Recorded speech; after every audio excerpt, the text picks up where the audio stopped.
Chapter 1. The sun was very hot, and the huge fireball in the sky almost roasted people. Renbachien knelt on the ground with sweat dripping down his forehead. His bald scalp reflected the sunlight as if it was covered with a layer of wax. It wasn't that he didn't want to move, but that he didn't dare to move as the two knives were placed on his neck. He didn't know what had happened and how it had turned out like this. Looking at the people around him, who were dressed in an ancient style but were different from the historical era, he guessed that he wasn't on Earth. 3 minutes ago, Renbachien was still wearing a singlet and eating instant noodles and surfing the internet in his rented apartment. The next second, he appeared here with a bowl of instant noodles in one hand and a pair of chopsticks in the other. The chair he was sitting on was still there. However, the environment was completely different. Everything that was familiar to him was gone. He appeared in the middle of a road with marching troops on both sides. His sudden appearance had also startled those people. There were shouts and the sound of long knives being unsheathed, following which 2 knives were placed on his neck. After that, he knelt here.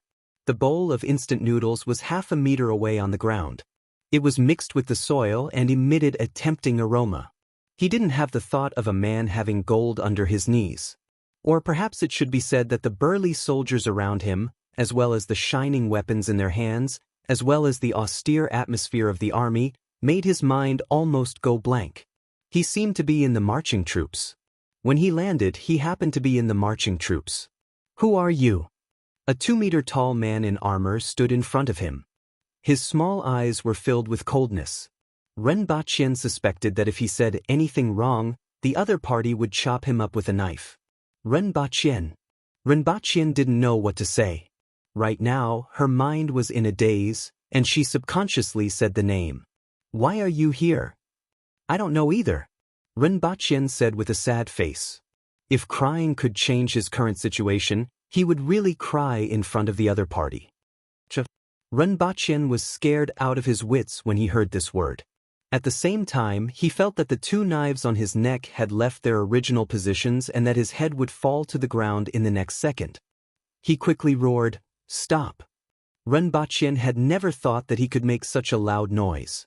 The man waved his hand, stopping the 2 blades that were about to fall. "What else do you want to say?" Renbachien could feel the wind created by the 2 steel sabers stabbing into his neck, causing a slight pain. His mind spun rapidly as the aura of death pressed down on him, almost suffocating him. From the tone of the man just now, Renbachien was certain that he really wanted to behead him. Not to mention the 2 steel sabers behind him. "I want to see your boss. I know how to read, I know math, I know how to farm, I know how to smelt. I'm a talent, and I'm here to work for you." Renbachien quickly shouted out all the things that he knew in his mind. He looked at her expectantly, hoping that she would change her mind. That soldier lowered his head and looked at him. Renbachien could see the corner of his mouth curling up into a smile, but no matter how he looked at it, it looked like an evil grin. "Kill him." "Stop, I haven't finished speaking." Renbachien was scared out of his wits. Did this soldier only know how to say the word behead? "What happened? Why did you stop?" Suddenly, a female voice came from the back of the group. A woman in the same armor rode over and asked in a deep voice. "Wait a minute." That general waved his hand again to stop the 2 sabers behind Renbachien.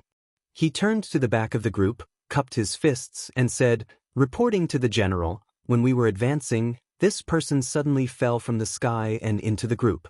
I suspect that this person is an assassin and am preparing to behead him in public." "I'm not an assassin, I'm a talent. A real talent, please don't kill me," Renbachien shouted at the top of his lungs. At this moment, there was no chance for him to defend himself. If he was not careful, his head would fall to the ground in the next second. Therefore, he could only think of the word, talent, that would give him the highest chance of survival. Even if the other party didn't care about talent, he could still arouse their curiosity and let them listen to what he had to say, right? Throughout history, no matter where it was, there had always been preferential treatment for talented people. Furthermore, Renbachien knew that he was still somewhat capable. At least he had learned math, physics, and chemistry. He also knew a lot of miscellaneous things and should be able to find something that would interest the other party, right? Noisy. That soldier turned around and kicked Rinpochen in the chest, sending him flying. He lay on the ground for a long time and couldn't catch his breath. He almost thought that he was going to die. The female general rode her horse to Rinpochen and looked down at him. She said, "Bring him to the side of the road and check the surroundings. If there are no problems, continue forward and I will report to the emperor." "Yes," that soldier replied. Then, he added, "Drag him to the side of the road and send a team to check the surroundings." Rinpochen was dragged to the side of the road like a dead dog. At this moment, he couldn't be bothered to resent this person for kicking him. Instead, he secretly looked around and thought about how to save his life. He was surrounded by soldiers armed with sabers and guns. It was impossible for him to escape. He reckoned that his head would fall to the ground in less than 2 steps. Did he hear the female general say, "Emperor"? Was she referring to the emperor? He had to think about how to save his life. First, he thought about how he came to be here and concluded that he didn't know. However, he already knew that he happened to be in the middle of the marching troops and was extremely unlucky. Even if he fell into the forest, his chances of survival would be higher, right? He was already considered lucky that they didn't hack him to death the moment they saw him. Secondly, these people spoke the same language as him, which was a blessing in disguise. Otherwise, he would have been thrown to the side of the road and fed to the wild beasts. Looking at the way these people were dressed, they were indeed not from the past dynasties that he knew of. They didn't look like they were from ancient China. Could they be from another world? It seemed like they were in a feudal society and their productivity shouldn't be too high. There were still many things in his mind that were valuable to this world. Furthermore, he knew so many poems, songs, novels, and things that could be eaten and played. Being a sycophant was also valuable. He had to think of a way to let that emperor know how useful he was to him so that he could save his life. Rinpochen knelt by the side of the road and his mind was in a mess. After the inspection, the troops continued to move forward. Then, they saw a large cart coming from afar. The rolling wheels pressed against the dirt road and made a dull sound. But what was pulling the cart? Rinpochen looked at the beast in front of the cart. It had the head of a lion, the antlers of a deer, the eyes of a tiger, the body of a moose, the scales of a dragon, and the tail of an ox. It was at least 2 meters tall. Rinpochen widened his eyes and said, "Is this a kirin? A living kirin? Pulling a cart?" He originally thought that he had arrived in a world similar to ancient China. How did a kirin appear? Furthermore, it was pulling a cart? Damn it, could it be that he had arrived in a world with high martial arts? The kind that could easily destroy the heavens and the earth and shatter mountains and seas with one punch. Chapter 2. The car stopped not far away from Rinpochen. The female general beside the car called out to Rinpochen. Rinpochen was driven to the side of the kirin by 2 people, and the steel saber was placed on his neck again. The door of the carriage was pushed open, but there was a bead curtain inside, so no one could see what was inside. They could only vaguely see a person lying inside, and there were people standing next to him. Rinpochen forcibly cleared his mind of distracting thoughts. He knew that this was the moment to decide whether he would live or die. "Who's down there?" A cold female voice came from the carriage. It was a woman's voice. Rinpochen felt pressure just by hearing this voice. He didn't know if it was because of the knife against his neck, or if the other party's voice alone was enough to deter him. "My name is Rinpochen, and I'm from the 3 eastern provinces of China. However, I'm proficient in mathematics, physics, chemistry, farming, smelting, poetry, historical novels, and delicacies from all over the world. I'm sure that I'll be of some use to you," Rinpochen said, trying his best to remain calm. He didn't know what kind of person the other party was, so he could only try to say as much as possible. As long as there was one thing that could please the other party, half of his life would be saved. China? Never heard of it. What are mathematics, physics, and chemistry? Poems and songs? Tell me about it. That cold voice continued with a hint of indifference. When Rinpochen heard what the other party said, he felt that the other party wasn't very interested. However, since the other party had already said it, he casually recited the most familiar song in his mind. The bright moonlight in front of the window. There were 2 pairs of shoes on the ground. Looking up at the bright moon. Lowering my head to think of my hometown. This poem was really in line with his state of mind. He not only missed his hometown, he missed it to death.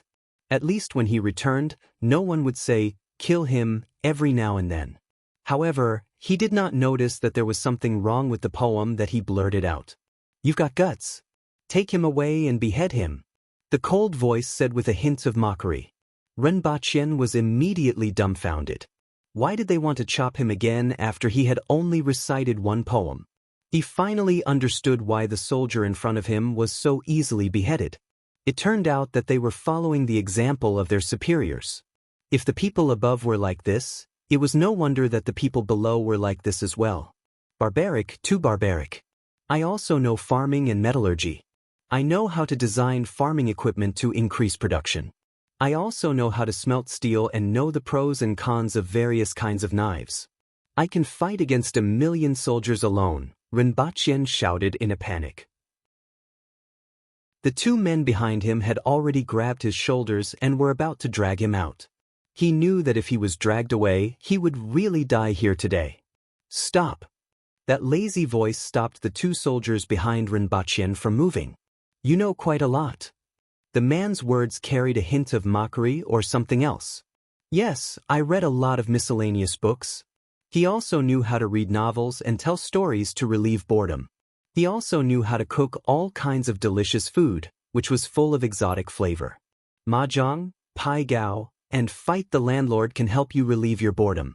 It also knows how to take care of your skin, keep your skin fair all year round and remove wrinkles, Renbachien hurriedly explained. Just now, it was a woman who had been talking, and it seemed like she could decide whether he lived or died. He hurriedly added skincare as well, even if it could increase his chances of survival by 1 in 10,000. He didn't know if his last sentence had moved the other party, but the bead curtain was pulled open. Renbachien stole a glance and finally saw the person inside. A woman dressed in a bright red robe was reclining inside. Beside her were 2 women dressed in white. One of them was fanning herself while the other plucked a grape from a bunch of grapes in her hand and placed it in her mouth. The woman was in her 20s. Her eyebrows reached her temples, and her eyes were as bright as stars. Her facial features were exquisite, but when paired with her eyebrows, she gave off a heroic vibe. However, the first thing Renbachien felt when he saw her was cold. Too cold. His entire face was indifferent. He looked at her as if he was looking at an ant, and there wasn't the slightest hint of emotion in his eyes. Another surprise was that when he heard them say, "Your Majesty," he thought it was the emperor. He didn't expect it to be a woman. Could it be a woman with a high position and power? It seemed like some names in this world were different from those on Earth. The woman's star-like clear eyes looked at him for a while before fixing her gaze on his face. Renbachien didn't know if it was an illusion, but he felt that the other party's gaze changed for a moment. However, it was only for a moment, so he couldn't be sure. "Where are you from?" the woman asked coldly. "Northeast China." Renbachien felt that his life could be saved, so he calmed down a little. This was because the other party asked him again where he was from. This meant that the other party seemed to be a little interested in him. "Where is China? I have never heard of it. Is it a small country at the border?" The woman's tone didn't change. She reached out to take the wine glass from the female attendant and took a sip. "I don't know where it is, and I don't know how I got here either," Renbachien said truthfully. The person in front of him could decide his life or death with just a word. He didn't want her to hear anything untrue from his mouth. That could very well cost him his life. "What's your name?" "Renbachien." The woman picked up the wine glass and took another sip. No one knew what she was thinking. Renbachien looked as if he was waiting for his judgment. His whole body was covered in sweat, and his clothes were sticking to his body as if he was fished out of the water. "Your Majesty, should I behead him or?" 10 minutes later, the female general at the side broke the silence. This sentence almost angered Renbachien to death. Why was it that the people here, from top to bottom, were only talking about beheading him or beheading him? However, she addressed him as Your Majesty just now, and now she addressed him as Your Majesty. If the words used in this world were the same as those on Earth, then was the person in front of him an emperor? Empress? Or could it be that the two worlds had the same words, but the meaning was different? Bring him back first, the indifferent woman in the carriage said. The bead curtain was drawn again. Renbachien was carried to the side of the road. He only dared to take a deep breath after a long time. Just now, his heart almost jumped out of his mouth, and his whole body was covered in sweat. He was afraid that the other party would say, "Behead him," again. Now, it seemed that his life was saved for the time being. Looking at the carriage moving forward slowly, Renbachien's mind was filled with that bright red, like blood, like a rose with thorns.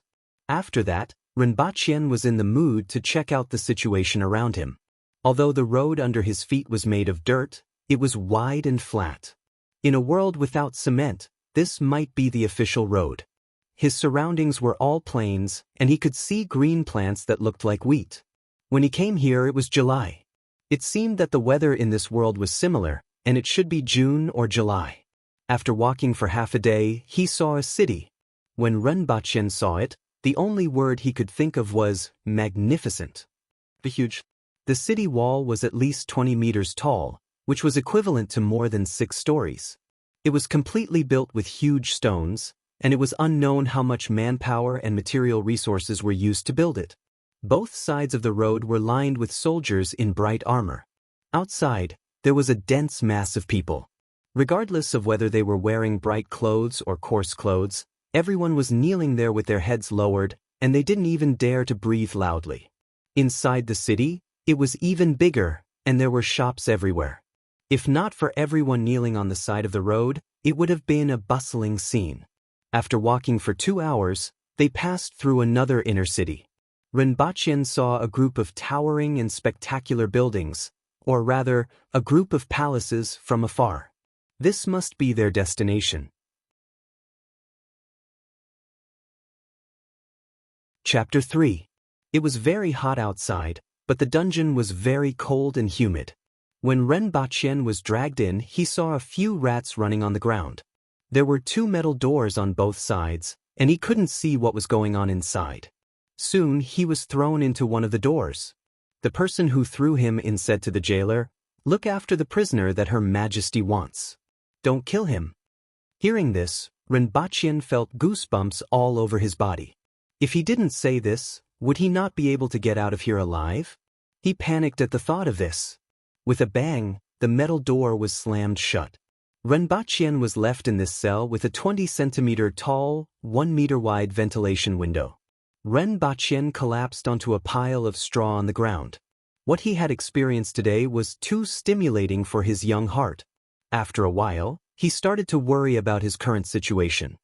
He hoped that the lady would see him soon, and then he would think of a way to persuade her to give him a chance to show off. Renbachien believed that he was completely different from the people of this world in terms of experience and vision. That was where he would be useful. Not to mention other things, he had to change the current situation where he could be killed at any time. For the next few hours, he lay on the straw and thought about what he should say to the lady to move her. When he felt cold, he grabbed a handful of straw and covered himself with it to keep warm. A squeaking rat came out of a hole in the corner of the wall, giving him a scare. After scaring the rat away, he continued to think while sighing about how good Earth was. There was a small door at the bottom of the metal door, and dinner was pushed in from there. There was a bowl of salt water and a cornbread. The grains were so thick that he cut his throat when he swallowed it. After using all his strength to finish the cornbread, Renbachien curled up in the straw to keep warm and think. He didn't try to ask the jailer outside because he knew it was useless. It was better to save his saliva. The straw was warm, so it didn't take long for him to fall asleep. He had received too many shocks today. Renbachien thought that the lady would see him soon. He didn't expect that after waiting for 3 days, there was no sign of her wanting to see him. Renbachien was a little anxious. Could it be that the other party had forgotten about him? If that was the case, wouldn't he die here? Thinking of such an outcome, Renbachien felt that death would be more comfortable. However, it was useless for him to be anxious. The current situation was that their lives were in the hands of others.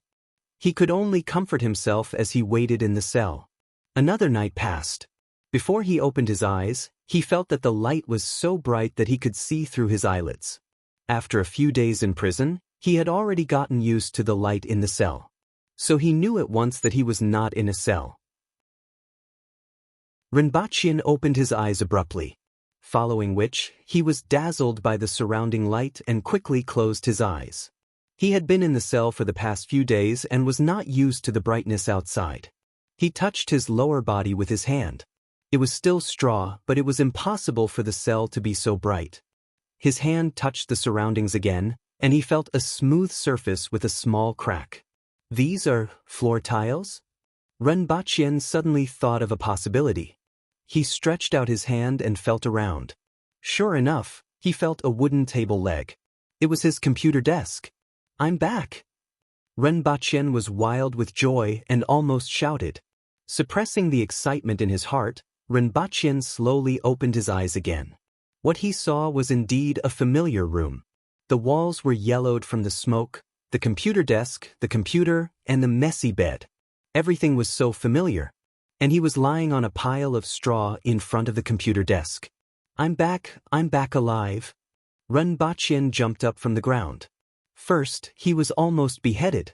Then he stayed in a dark cell for 3 days. Finally, he returned to this kennel. The joy in his heart was indescribable, and he could only vent his emotions by shouting. After venting for 10 minutes, he finally calmed down a little when someone knocked on his door from next door. "Oh no! I disappeared for 3 days. I don't know how the company will deal with me." After calming down, Rinpoche suddenly had to face an extremely realistic problem. "Forget it, I'm lucky to be able to come back alive. If I lose my job, I'll just find another one." Rinpoche immediately comforted himself. Indeed, after walking on the edge of life and death, he could look down on many things a little more. The most important thing now was to come back alive. This was more important than anything else. Although this was what he thought, he still picked up his phone. Sure enough, it was switched off as he expected. He nimbly charged his phone and threw himself onto the bed. It was really great to be back in this kennel again. Even this broken window was so comfortable. Rinpoche hugged the quilt and rolled around while sighing. After rolling around for a while, he was pricked by something.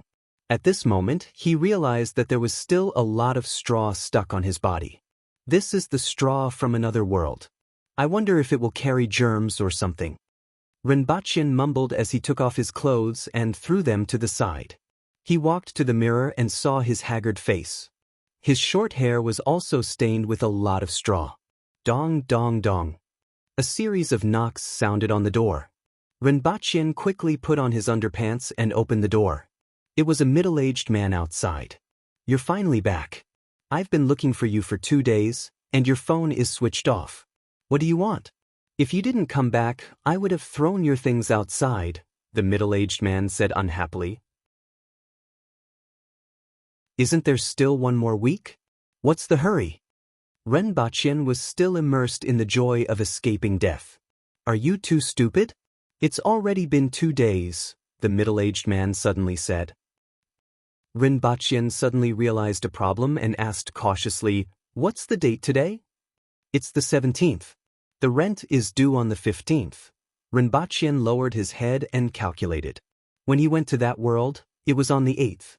Today was the 17th, which meant that 10 days had passed. He stayed in that world for 3 days and did not know when he returned to this world. In other words, 1 day in that world was equivalent to at least 3 days on Earth. "It's over. Looks like I'm definitely going to lose my job." Rinpoche smiled bitterly. If he was missing for 3 days, he could still think of a way to talk. If he was missing for 10 days, he would definitely be fired. "I will transfer the money to you via WeChat later," Rinpoche said to the landlord and closed the door. Rinpoche turned on his phone and looked at the time. It was indeed July 17th. He then looked at his notifications and saw a series of missed calls. A few of them were from his mean middle-aged female boss, a few were from his colleagues, and the last few were from his only friend. When he opened WeChat, there was also a series of messages. "Where are you? Why didn't you come to work? The higher-ups are angry. Come quickly. Why did you go missing? You were fired. Come to the company to pay your salary. When Rinpoche saw this message, he immediately dismissed the idea of calling the mean middle-aged female boss. She had always disliked him. Now that he was missing for 10 days, he would definitely be fired. He would go to the company tomorrow to pay his salary and find a place to relax for 2 days. After that, he would look for a job. But how did I get over there? How did I come back? When Rinpoche thought of this question, his heart was immediately shrouded with a layer of shadow. Chapter 4. At night, Rinpoche sat with a man and a woman at a roadside food stall. The man was wearing a blue half-sleeved shirt and jeans. He looked handsome and was Rinpoche's only friend, Chin. Sometimes, Rinpoche wondered how he became friends with Chin. He was born into an ordinary family and had a selfish and indifferent character. He didn't have the energy to do anything. After graduation, he worked in a small company for a meager salary. On the other hand, Chin was the complete opposite of him. He came from a wealthy family and was handsome and experienced. Wherever he went, he was the center of attention and the object of envy. Now, he had obtained his lawyer's license and was interning at a law firm. He wasn't far from becoming an official lawyer and had a bright future. It could be said that no matter how one looked at them, they were two completely incompatible people. However, Chin liked Rinpoche very much. After meeting him twice, they became friends. According to Chin, Rinpoche was very similar to him. They both drifted away from the crowd. However, Rinpoche felt that he really couldn't fit into the circle of others. Therefore, he stood alone outside the crowd. On the other hand, Chin skillfully maneuvered around that circle and then left to watch the performance of others. Both of them had completely different natures, but they became friends. This was also a strange thing. The other lady was wearing a long dress. She was quiet and elegant, and her name was Jiang. She was Chin girlfriend. Her appearance wasn't very outstanding and was above average. She was also a very strange person. Chin was handsome and rich. He often hung out at nightclubs and was always surrounded by different girls every day. However, his only official girlfriend of 9 years didn't mind him hanging out with other girls and they had a very good relationship. What surprised Rinpoche the most was that Chin checked into a different room with a different girl every day, but he had never slept with his real girlfriend. According to what he said after one drink, the most delicious fruit should be plucked and tasted last. Perhaps this was the reason why Jiang didn't care about what he did. She knew that the others were just passers-by and that she was the only one who married Chin. She was a smart woman. Rinpoche also felt that she was a strange person. Why did you disappear a few days ago? I went to your company to look for you, but your colleagues didn't know where you went. It's hard to imagine that a person like you would suddenly disappear without a word, Chin asked Rinpoche as he drank his beer. Her voice was flat, but Rinpoche could hear a hint of concern in it. He knew that if anything were to happen to him, this guy would definitely help. However, no one could do anything about the problem that he was currently facing. It's a long story. Rinpoche sighed. What a close shave. Tell me about it? Chin asked. Jiang was also listening attentively. Forget it, let's not talk about it anymore. It's too troublesome. Rinpoche shook his head. There was no way to explain what happened in that world. I'm telling you, there are some things that you need to hurry up. You'll only realize how much you've missed out on when you're facing death, Rinpoche said meaningfully. Chin smiled and grabbed Jiang hand. After that, he said, it seems that you have really experienced some things. To actually be able to let out such a sigh. Rinpoche nodded in agreement. After the three of them had drunk for a while, Rinpoche suddenly said, recently, I've been reading a lot of farming novels about transmigrating to the Tang dynasty. If a person really transmigrates, what knowledge or specialty do you think is the most useful? Culinary skills. I guarantee that you won't starve to death and can even find a job, Chin blurted out and laughed. After that, he said in a serious manner, actually, the knowledge that can be used varies depending on the place and the position you are in. But in general, the knowledge that is related to the livelihood of the people is the most useful. Simply put, it's related to eating. Regardless of whether it's farming or culinary skills, they are useful everywhere. During that era, there was no patent protection. Otherwise, improving farming tools would be a very easy way to get rich. Rinpoche agreed with these words. It was the same as what he had thought. Then what's the most useful thing to those in power? For example, to the emperor, what is useful? Rinpoche asked again. That's a lot. The emperor is the ruler of the country. Everything is useful to him. However, if we combine the question just now, there are actually two kinds of things. One of them is related to agriculture, such as increasing the production of food. The other kind is external. To put it simply, it's related to the military. For example, cement used in construction. As for the rest, it's difficult for ordinary people to achieve. Rinpoche nodded again and asked one last question. What does Wu Zetian like? This time, it wasn't Chinqing who answered, but Jiang Nan. Her tone was gentle and didn't sound like a girl from the northeast at all. A considerate person and a strong arm. As long as you are a woman, you will want these things. It's just that because of her position, these two things that ordinary women want the most are the most difficult for her to obtain. After hearing Jiang Nan's answer, Rinpoche thought about the lady in red that he saw at that time. Immediately, he quivered. It was really hard to imagine that woman would be like a little bird in a man's arms. Most of the time, she would probably say emotionlessly, "Chop it off." But, are you making plans for your transmigration? Chinqing laughed. Rinpoche nodded with a serious look on his face. Yes. After the few of them finished their meal, before they parted, Jiang Nan said softly, "Our company is hiring recently. If you want to change jobs, you can consider it." Rinpoche knew that she was saving him some face. He had been missing for so long that he definitely couldn't keep his job. She definitely knew that. He laughed and said, "I want to rest for a period of time before looking for a job. If there's no suitable place, I will seek help." The most important thing now was to find out how he got to that world and how he came back. If he couldn't find the reason, how would he have the mood to work? He might not be able to come back even if he transmigrated again. For the next 2 days, Rinpoche stayed in his room.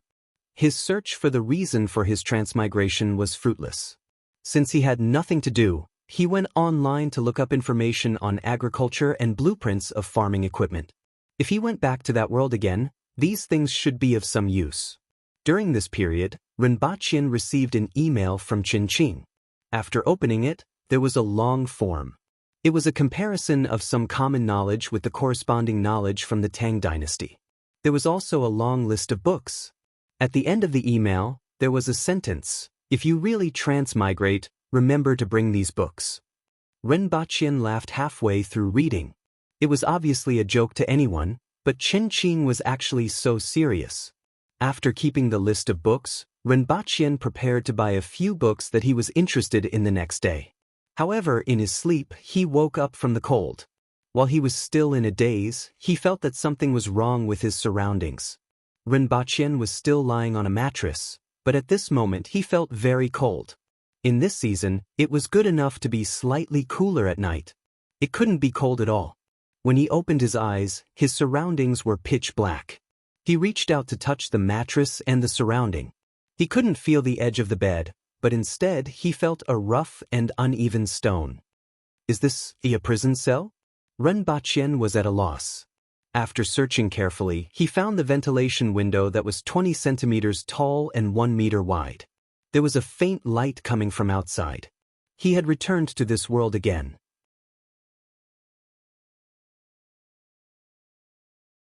Chapter 5. Rinpoche used the blanket to wrap himself up and finally felt a little warmer. However, his mind was in a mess. He had indeed transmigrated back, and this time, he brought the blanket with him. The previous time, he brought a chair and instant noodles. When he went back, he brought the straw under him, and when he came back, he brought the blanket under him. It seemed that the things he came into contact with would be brought back to this world. However, he still had no idea how he transmigrated. There were no signs, no abnormalities, and nothing strange happened the first time he transmigrated. The next 2 times, he transmigrated in his sleep. The interval between this time and the last time was 3 days. The last time he came to this world, he stayed for 3 days. It seemed that he transmigrated once every 3 days, at least for now. He just had to wait and see if he transmigrated back after 3 days.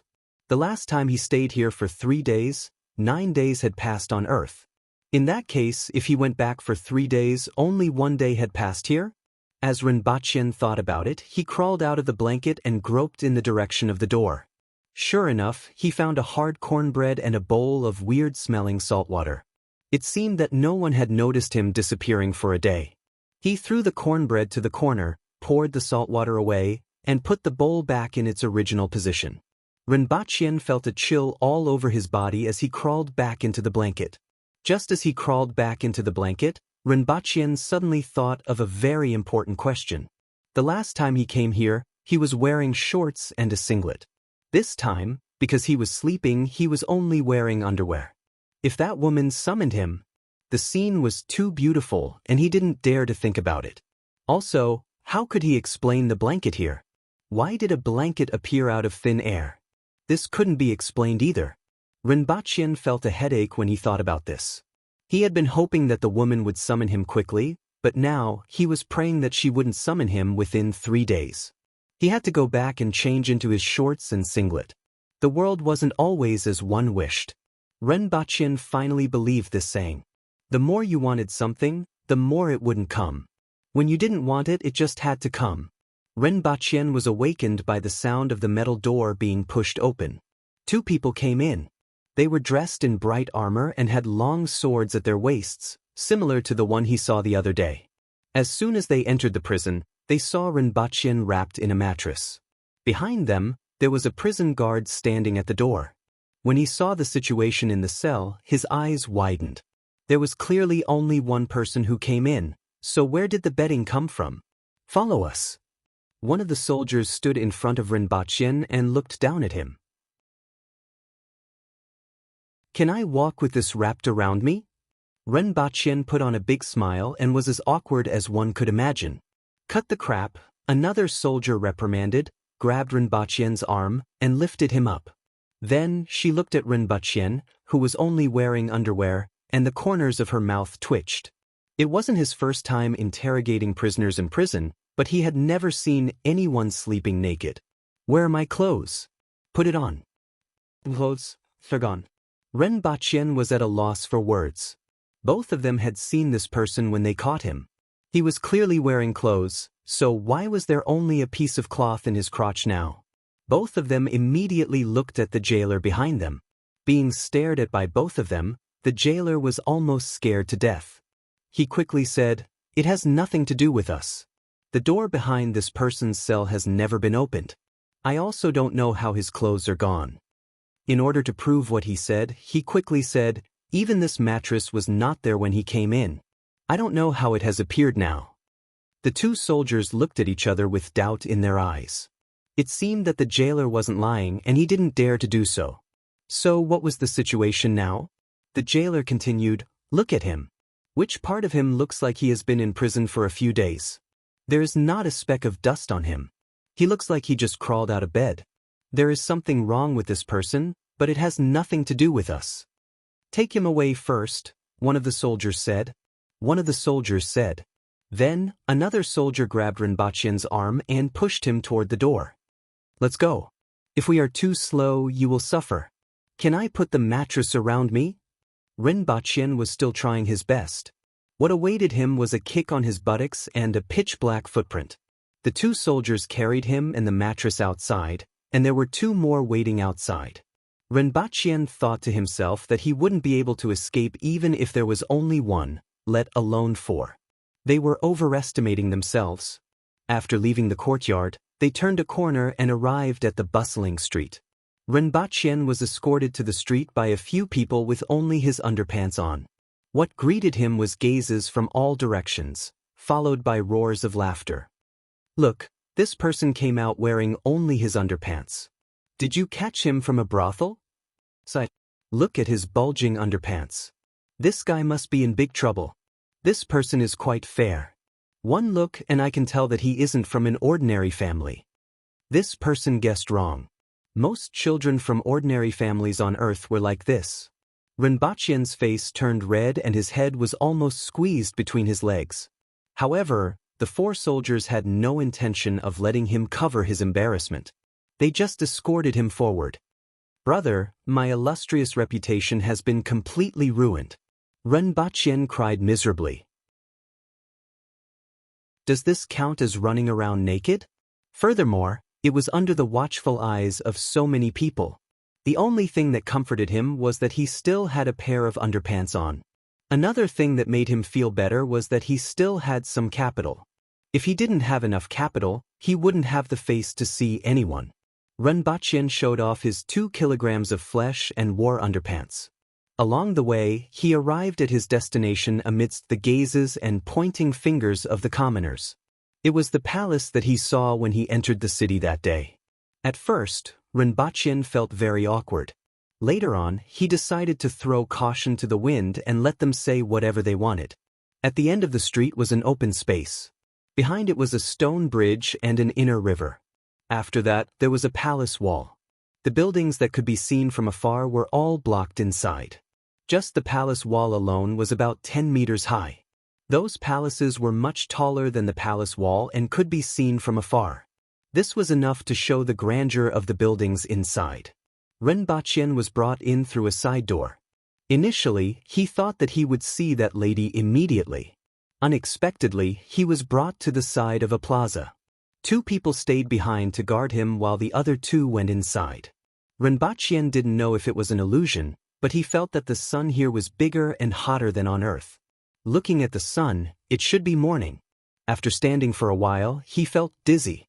After standing there for an unknown period of time, Rinpoche finally sobered up a little after the 3rd beat of the drum. Following which, he heard the sound of intensive footsteps. Many people walked out from the highest palace in front of him. Is this the end of the court session? Rinpoche guessed. Then, his imagination ran wild. Is that lady the empress? Can a woman be an empress in this world? In the history of China, the only female empress was Wu Zetian, right? Rinpoche lowered his head. He didn't know if they were court officials or not, but all of them cast sidelong glances at him. After all, with his current demeanor, no matter how one looked at it, he shouldn't be here. Instead, it was as if he had just been caught from a brothel. It was unknown who it was, but someone suddenly burst into laughter. Rinpoche lowered his head even more. Who is this person? Someone asked the soldier beside him.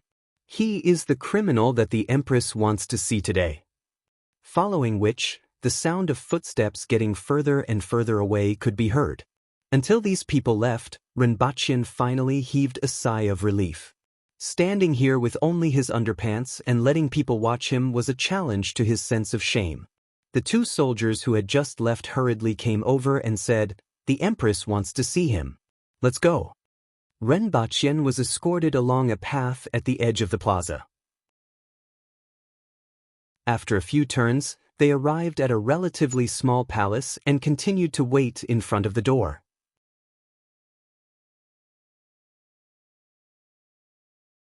Chapter 6. After waiting for a long time, Rinpoche heard footsteps coming from afar. He secretly turned his head and saw a group of people coming from afar. At the front was a woman wearing a bright red robe embroidered with gold thread. Her hair was tied up simply. It was the woman he saw that day. She really likes red, Rinpoche muttered to himself. However, looking at the palace complex, he really suspected that she was the emperor here. While Rinpoche was sneaking a peek at the woman, she was also looking at him coldly. The cold glint in her eyes made Rinpoche feel as if he was being pricked by needles, and he quickly lowered his head. The woman was obviously stunned when she saw Rinpoche standing there in his underpants, and the coldness in her eyes intensified. The others pursed their lips and snickered, glancing at his lower body as they passed by. Rinpoche's underpants were still red, and it was too eye-catching. He had specially changed into it to avoid bad luck. When everyone had entered the palace, he was also carried in by someone. As soon as he entered, he was pressed to the ground with his mattress next to him. There was a long blanket under him, and at the end of the blanket were 9 steps and a couch. What's going on? The woman reclined on the couch in front of him with one hand supporting her head. Your Majesty, he was like this when we went to get him. The jailer said that no one had been in for the past few days, and we don't know how it became like this. There's also an extra blanket. A soldier who carried him in knelt down on one knee. Oh, come, tell me, the woman said casually as she reclined on the couch. While Rinpoche was still thinking about who she was talking to, the person behind him exerted force and said, "Why aren't you answering Her Majesty's question?" Rinpoche had been thinking about this problem ever since he came out of prison. He originally wanted to say that he had a weird habit of eating cloth after falling asleep and that he ate his clothes. However, if the other party took out a roll of cloth for him to eat, he would really have nowhere to cry. The clothes disintegrated. Rinpoche lowered his head and made up a story. In order to protect the environment, most of the things produced in our country will naturally disintegrate after a period of time. I had been wearing those clothes for some time, and they naturally disintegrated after 2 days in prison. The woman frowned as she listened. She didn't understand what he meant at all. However, he still coldly said, "Nonsense. Your Majesty is wise." Rinpoche braced himself and said, "Then how did this come about?" Rinpoche didn't need to look to know that she was talking about his mattress. There was no way to explain this. But even if he couldn't explain it, he still had to explain it. He threw caution to the wind and gritted his teeth. It fell from the sky. Just like what happened to me, he directly fell out. I thought someone didn't want me to freeze to death. So that's how it is, the woman said coldly. Rinpoche heaved a sigh of relief. Fortunately, the other party didn't take this matter seriously. Otherwise, the only thing he could do was to bite on what he had just said and not know anything else. Drag him out and behead him, the woman said in a mocking tone. Rinpoche's head immediately buzzed. Why was he chopping again? Rinpoche was scared out of his wits. He used all his strength to resist the soldiers who were trying to drag him up while shouting, "Your Majesty, please spare my life. I'm a talent with great potential. I know where to find grain that can produce thousands of kilograms per moo." How could his strength compare to the tall and strong soldiers on both sides? They were getting closer and closer to the door. However, even after he shouted about the grain that could produce thousands of kilograms per moo, the woman wasn't moved at all. Seeing that he was about to be dragged out of the palace, Rinpoche anxiously shouted, "Your Majesty, please spare my life. As long as you give me a chance, I can do anything." In order to save his life, Rinpoche dared to say anything.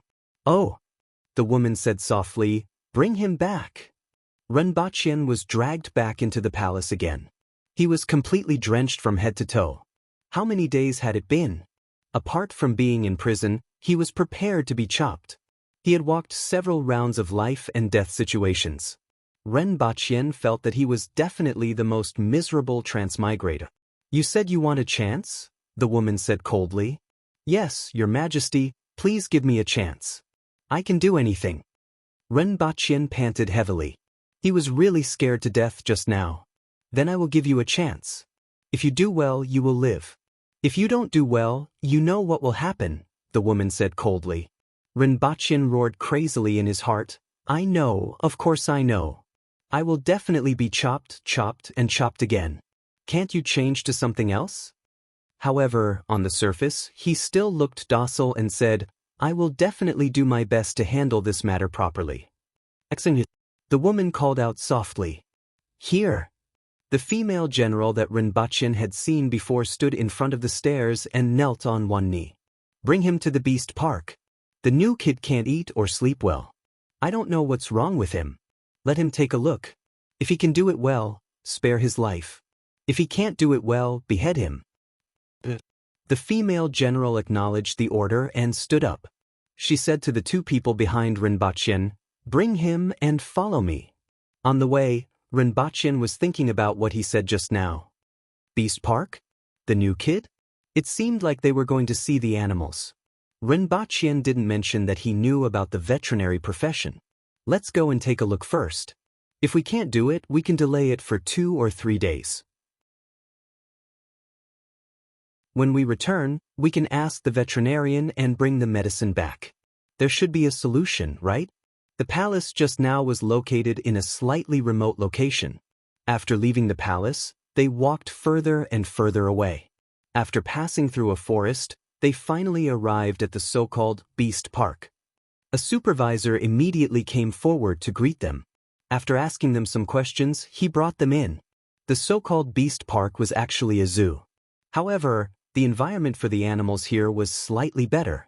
They weren't like the cages in a zoo. Here, there were many open spaces surrounded by walls. Within the walls, there was space for all kinds of animals to move around. Only a small number of animals and birds were kept in cages. Along the way, Rinpoche saw red-eyed rabbits that were as big as wolf dogs and had a mouth full of fangs. There were also creatures that looked like hippos. He also saw 2 tigers with long fangs protruding from their mouths. They looked like saber-toothed tigers, but their teeth weren't as long. Along the way, Rinpoche confirmed one thing. The animals in this world were very different from those on Earth. For example, the rabbit with a mouth full of fangs looked very sinister. It pounced in the direction of Rinpoche and the others and crashed into the metal cage. Rinpoche wouldn't believe that it didn't bite. "We're here. This is the place." The people in front stopped. In front of them was a 1-meter-tall wall. Rinpoche looked to his left and right and realized that everyone was looking at him. He took 2 steps forward and leaned against the wall to look inside. He saw that the inside was about 50 meters in diameter. The ground was about 3 meters lower than the outside. Including the wall, it was 4 meters. At the side of the wall, there was a small stream flowing through. At the end of the stream, there were iron fences. At this moment, a snow-white bear that was more than 2.5 meters in size was lying in the stream. The stream only covered half of its huge body.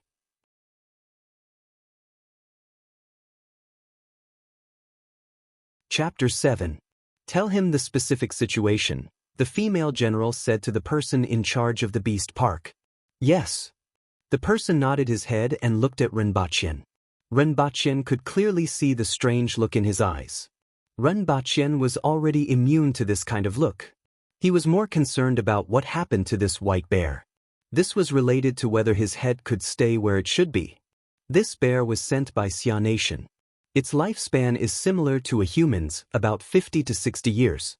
It symbolizes the friendship between our country and Xia Nation. As long as this bear is here, the 2 countries will never fight, the person said seriously. Rinpoche's mouth twitched. Could this really be a polar bear? Looking at the motionless bear lying in the water, it was highly possible. Sending a polar bear to such a hot place and not telling them how to rear it, the friendship between Xia Nation. They didn't expect this bear to live for more than a year, right? They were already prepared to fight you at any time, right? They didn't even need to find a reason. The bear that symbolized the friendship between the 2 countries was sent here and was killed by you in less than a year. Did you do this on purpose? Did you want to start a war? What's the situation now? Rinpoche cursed in his heart. It was fine when it was sent here, but after the people from Xia Nation left, this bear didn't like to move. It lay in the water all day and only ate occasionally no matter what we fed it. It is very weak now. If there is no other way, I'm afraid it won't last long, the person in charge said worriedly. Then, his face became firm again. This is my dereliction of duty. If that happens, I am willing to die to thank your majesty for your kindness. Rinpoche was speechless after hearing this. It was obvious that they were playing with you. If the bear died, you would die with it? Would the people from Xia Nation laugh at you? After hearing about the bear's behavior, he felt even hotter. In such a hot environment, even he couldn't stand it. It would be strange if the bear was willing to eat. However, just in case, he still had some questions to ask. When was this bear sent here? 1 month ago. Did they say anything when they sent the bear here? This bear is from the north of Xia Nation. It is snow-white, rare and extremely precious, so we must take good care of it. China is in the north? Yes. The man had an expression that said, "Why do you even have to ask me this? Have you ever seen snow?" I understand. Rinpoche, who was wearing a pair of red underpants, nodded thoughtfully. As long as you can do this well, His Majesty will not be stingy with your rewards. Otherwise, that female general called Exige held onto her saber with one hand. She didn't even want to know what he understood from the start. His act of keeping him in suspense was completely wasted. No problem. Ren Baqin was delighted. He was finally able to keep his life. To think that he would encounter such a simple problem. The red underpants were indeed useful. I have 2 requests. Ren Baqin raised his finger. First, get me a set of clothes. This isn't too much, right? Exige ignored him and asked directly, what's the other request? Get me some saltpeter, Ren Baqin said. As long as there was saltpeter to make ice, everything would be easily solved. Polar bears were resistant to the cold and afraid of heat. Giving it a piece of ice should make it feel much better. However, it would be best to seal this place and fill it with ice. Saltpeter, what's that? Ren Baqin fell into deep thought. What was saltpeter? This was a good question. He only remembered saltpeter, but he couldn't remember how it was made. He only remembered that saltpeter existed in ancient times and was something that could be easily obtained. Do you have ice? Ren Baqin changed his request. The others looked at Ren Baqin as if they were looking at an idiot. Even in winter, there wasn't any ice, let alone in summer.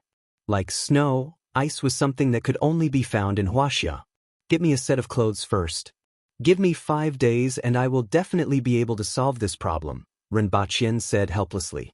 Fortunately, he could still go back and buy some saltpeter. Saltpeter could be bought everywhere. He could also search on the internet where he could find saltpeter. Sure, I will give you 5 days. If you can't solve it, you know the consequences. I know, of course I know. 5 days is enough, Ren Baqin said. He will stay here for these 5 days. You guys are responsible for watching him.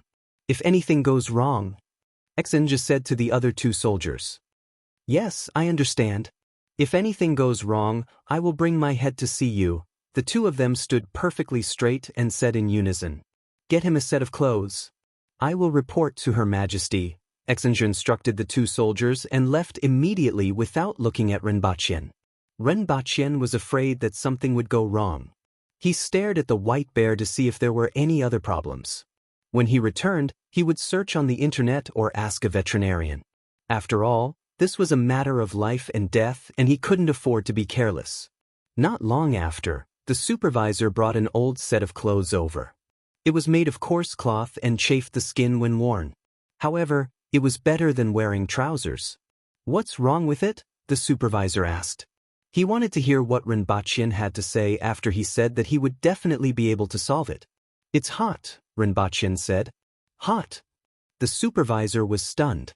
You won't be able to eat anything even if I wrapped you in a layer of fur and left you to roast under the sun, Ren Baqin said casually. Saber-toothed tigers also have a layer of fur. Other wild beasts also have fur. The supervisor was still a little skeptical. Is it as thick as its body? Ren Baqin stretched out his hand and pointed. The fur on the white bear's body was as long as a finger. At this moment, it was wet and stuck to its body. The fur on its back was dried by the sun. It rolled around in the stream to wet its body before continuing to lie on the ground. Other than that, the white bear was completely motionless and listless. Seeing this, Ren Baqin was almost certain that this fellow was hot. Seeing that the supervisor still wanted to ask, Ren Baqin waved his hand and said, Forget it. You will know in a few days. Just watch. That night, Ren Baqin stayed in a row of houses in the Beast Park. All the odd job workers stayed there as well. The environment wasn't considered good, but compared to the dungeon, it was like heaven and earth. For the next 2 days, Ren Baqin spent most of his time looking at the bear. The rest of the time, he wandered around the Beast Park and looked at the animals that were somewhat similar to those on Earth. On the 3rd night, if Ren Baqin didn't guess wrongly, he would be able to return to Earth tonight. Before entering the room, he said to the 2 guards who had not left his side for the past 2 days, These 2 days, I have completely thought of how to save the white bear. Don't disturb me tomorrow. I need to make some preparations. Just leave the food at the door. If there are any problems that lead to failure on the verge of success, I will drag the two of you down with me even if I die." After finishing his words, he entered the room and closed the door without looking at the two guards. The two guards looked at each other and stood guard at the door, one on the left and one on the right. They didn't care what the people inside wanted to do as long as they were inside. At the same time, in a certain palace, a lady dressed in red was sitting on a couch. She held a tin pot in her hand and raised her head to drink from it from time to time. "How's the situation at the Beast Park?" The lady suddenly thought of something and asked. That person said it would be solved in 5 days. Now, 3 days have passed. He has been wandering around for the past 3 days. I feel that he is stalling for time. The armored exenja took 2 steps forward and cupped her fists. Yes, there are still 2 more days. If he can't do it? The lady paused for a moment and said, "Just behead him. You don't have to tell me." After finishing her sentence, she raised her head and took another sip. Rinpoche had a sleepless night. He was afraid that he wouldn't be able to return to Earth. If that happened, he would be in deep trouble. After tossing and turning for an unknown period of time, he finally fell into a deep sleep. After an unknown period of time, he suddenly woke up with a start. He stretched out his hand and touched the lower part of his body. The bed was much softer than the one in his previous world. With the help of the light coming in from the window, he saw a familiar scene. Rinpoche finally felt at ease.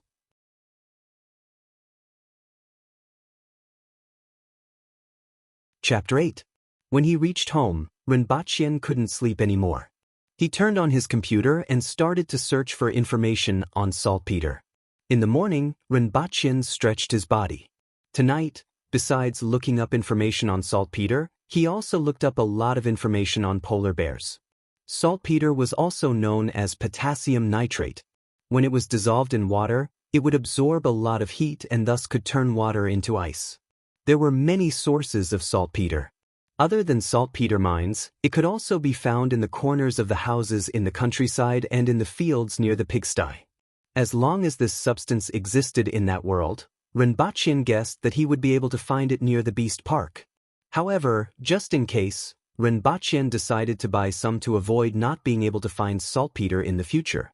Not only did he solve the problem of bears, but he also created ice in the middle of summer. Finally, he could prove his ability. They probably wouldn't drag him out and behead him again, right? Rinpoche picked up his phone. Sure enough, it was switched off. He put it aside to charge and went back to bed to sleep. His mind was thinking about that world and the real world. He felt a little confused. 1 day in that world was equivalent to 3 days in this world. 10 years in that world was equivalent to 30 years in the real world. His lifespan was calculated based on the world he had transmigrated to and fro. Also, there was a Kirin in that world? If he took a photo and posted it on the internet, would it go viral immediately? He reckoned that they would think it was photoshopped. Thinking about all kinds of things, he didn't know when he fell asleep again. When he woke up, he looked at the time on his phone. It was 8:30 in the morning. There were a few missed calls.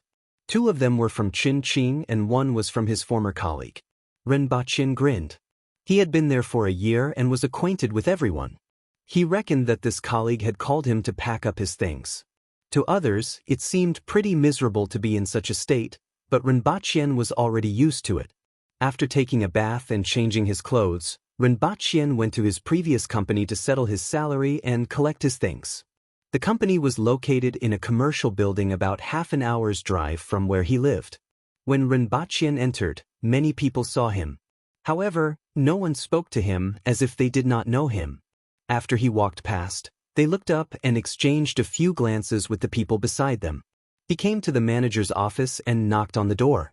When he heard someone say, "Come in," he pushed the door open and walked in. In the room was a woman in her 40s. She was wearing glasses. When she raised her head and saw that it was him, her face immediately turned cold. "You've been absent from work for no reason. You've been fired. Go to the finance department to settle the accounts, then pack up and leave." Rinpoche nodded, turned around, and walked out. The woman in the room was slightly stunned. She didn't expect him to be so straightforward and not say a word. After that, he lowered his head and continued to deal with the documents. After settling everything, Rinpoche stood at the entrance of the company and took a look. Then he turned around and went downstairs. Just now, when he passed by, he took a look and saw that his seat was already occupied by another person. It seemed like a newcomer.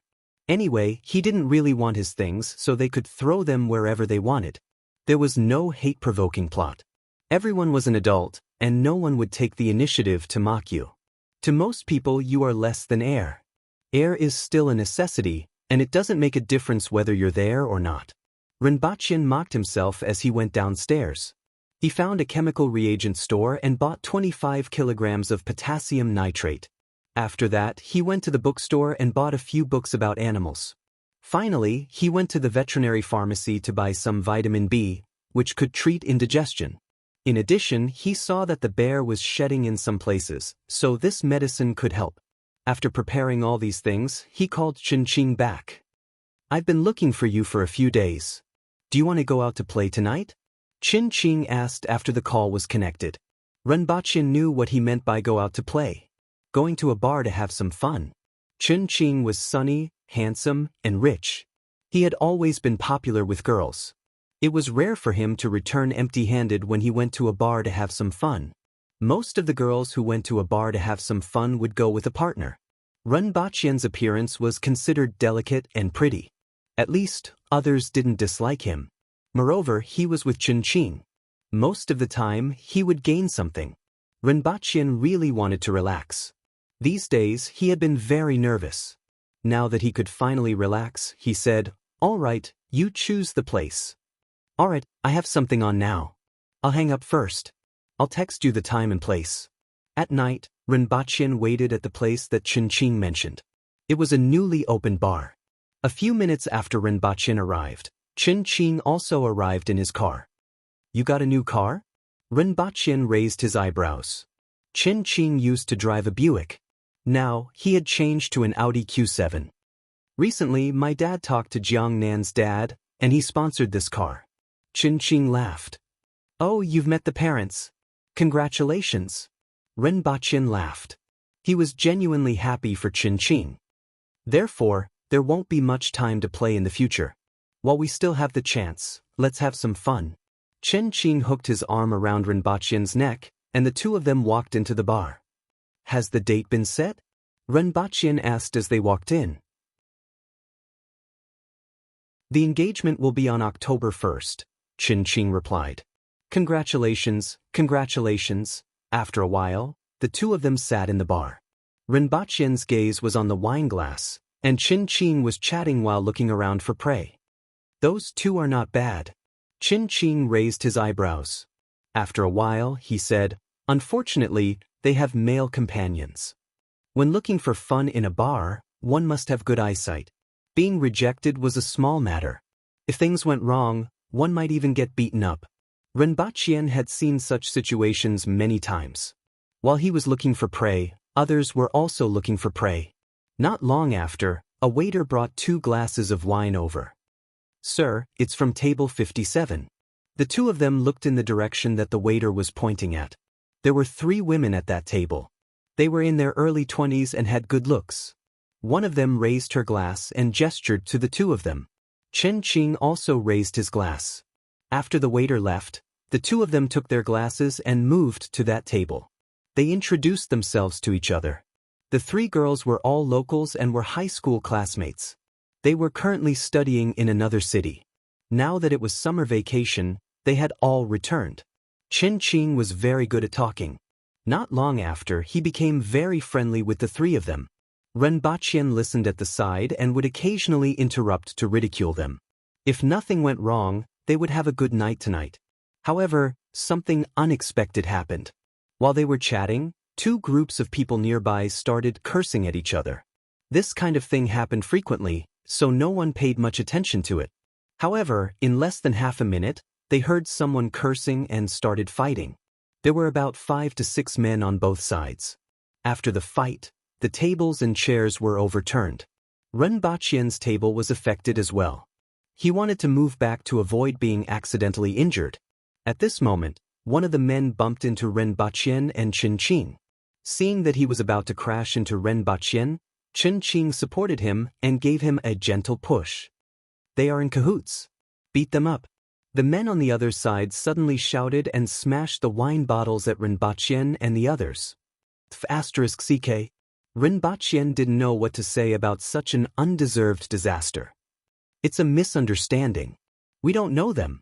Chen Qing raised both of his hands as he retreated to show that he didn't have any ill intentions. At the same time, he wanted to explain himself. *CK. Ren Baqing shouted again. This time, not only did the other party rush over, but one of them even took out a small knife from his pocket and directly stabbed it at Chen Qing.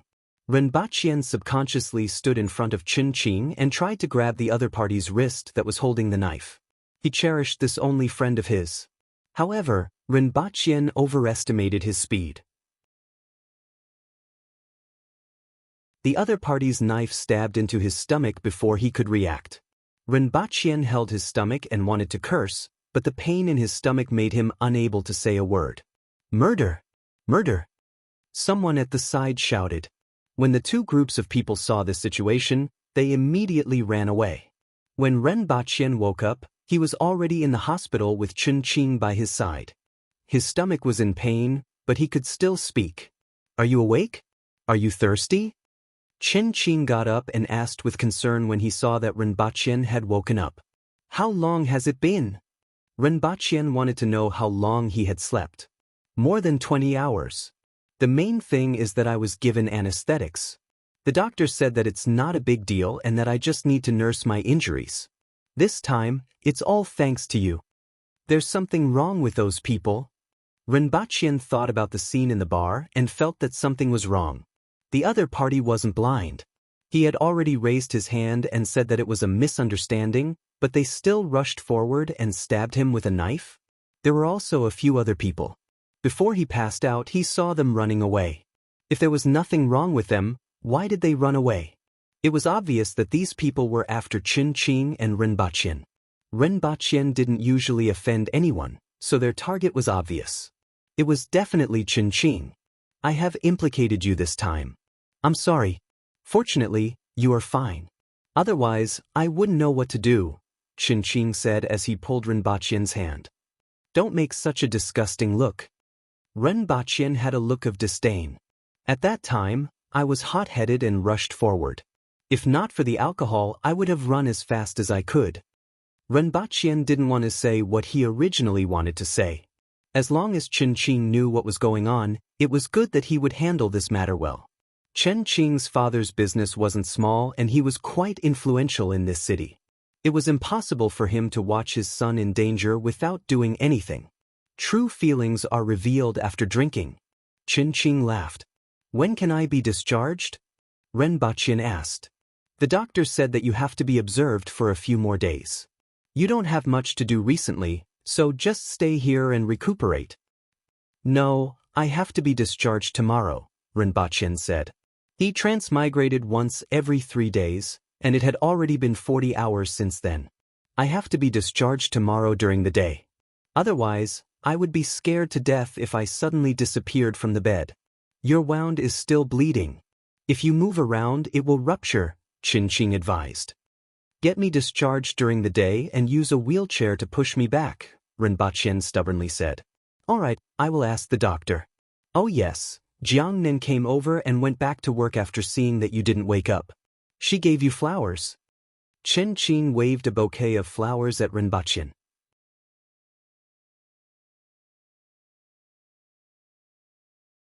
Chapter 9. Under Ren Baqing's strong request, Chen Qing and Jiang Nen pushed Ren Baqing back to the rented house in a wheelchair the next day. Potassium nitrate? What are you doing with this? After settling Ren Baqing down, Chen Qing saw the potassium nitrate on the floor. Put it on my bed. Ren Baqing pointed at the bag of potassium nitrate. After Chen Qing left, it would take some effort for him to bring it up. All right, both of you can leave. Close the door. Ren Baqing was a little tired. The journey back from the hospital had tormented him quite a bit. But no matter what, he had to come back. Is something the matter? Chen Qing asked suspiciously, I have been wanting to ask you for a long time. You have been missing for a few days. Now that your wounds have not healed, you insist on coming home. What is the matter? Let me see if I can help you. Jiang Nan listened attentively while tidying up the messy house. Just a small matter. You can't help me, but I can handle it. Rinpoche waved his hand and said, both of you can leave. I want to sleep for a while. You can't stay here alone. It's strenuous for you to move now. If it's inconvenient for you, we can hire a caretaker. You can stay here alone when you can move. No way. Rinpoche rejected immediately. Don't look for me for the next 10 days. Give me a call if there's anything. I will reply after I see it. Hearing Rinpoche's words, Chen Qing became even more suspicious. Recently, Rinpoche had been missing twice. Each time, he would be missing for 9 to 10 days. This time, he would be missing for another 10 days. What exactly happened to him? In any case, I am still considered your savior, right?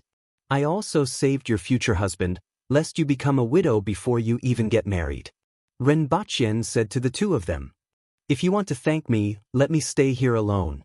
Don't worry, I will be fine. I will be alive and kicking again after 10 days. Are you sure? Seeing that Rinpoche was determined, Chen Qing looked at Rinpoche and said seriously, if there is no news from you after 10 days, I will smash your door. Don't forget what you said. Nothing must happen to you. Okay, I promise.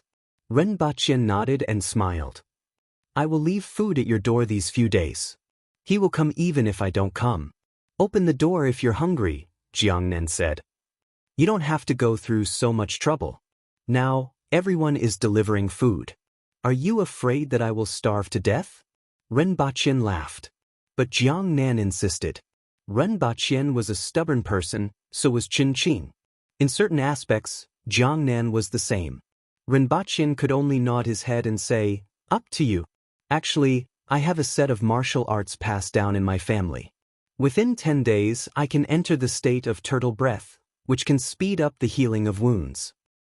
If there are any other functions that can strengthen one's sex drive and nourish one's kidneys, you must teach them to me. Chen Qing held Rinpoche's hand with an affectionate look on his face. Get lost. Don't disgust me. Rinpoche pushed his claws away. In the end, the two of them ordered a lot of food to be delivered before they left. According to the doctor, the stab had perfectly avoided all the internal organs. Even the intestines were fine. Therefore, it had no effect on eating. After the two of them left, Rinpoche laboriously placed the B vitamins back on the bed. With one hand holding the bag of potassium nitrate and the other holding the B vitamins, he fell into a deep sleep. Rinpoche didn't know when he had woken up, but he was still holding onto the two bags. After touching his body, Rinpoche was sure that he had worn them again. As he laid there, Rinpoche felt waves of pain from his wound. Only then did he remember a very important problem. He only thought of bringing the potassium nitrate and the other things, but he didn't bring any painkillers. Now that the effects of the medicine had not worn off, it was already so painful. Once the effects of the medicine wore off, he was afraid that he would die. Just as Rinpoche thought, as time passed, the pain from his wound became more and more intense. He could only focus on other things and not think about his wound. It seemed that this way, the pain would be slightly alleviated. After a while, Rinpoche tried his best to sit up again. He pushed the bag of potassium nitrate to the ground. The sound of the heavy bag landing on the ground alarmed the guards outside. Originally, the two of them were worried when they heard that there was no movement in the house for a day and night. Now that they heard the sound, they were relieved. Rinpoche did not allow them to enter the house. As expected, the two of them didn't enter the house. They just guarded the door and dozed off. Rinpoche poured the potassium nitrate on the ground and changed his coarse clothes. Then he stuffed the empty bag back under the mattress and fell into a deep sleep. When he woke up, the sky was already bright. Guards, guards, Rinpoche shouted twice. The guards outside heard him and pushed the door open. They saw Rinpoche lying on the ground with a pale face. Other than that, there was a pile of white crystals on the ground beside the bed. No one knew where they came from. Call the person in charge here, Rinpoche said as he lay on the bed. A guard went out, and not long after, the person in charge was brought in. As soon as he came in, he asked, "Sir, do you have a way to treat that bear?" Renbachien propped himself up and leaned his back against the wall. "I have always had a way. I can do it today. Get someone to bring a big basin and a small basin. The small basin should be as big as a wash basin. It would be best if it's an iron basin. Then, get 2 buckets of water." Renbachien noticed that they had been using wooden basins for the past 2 days.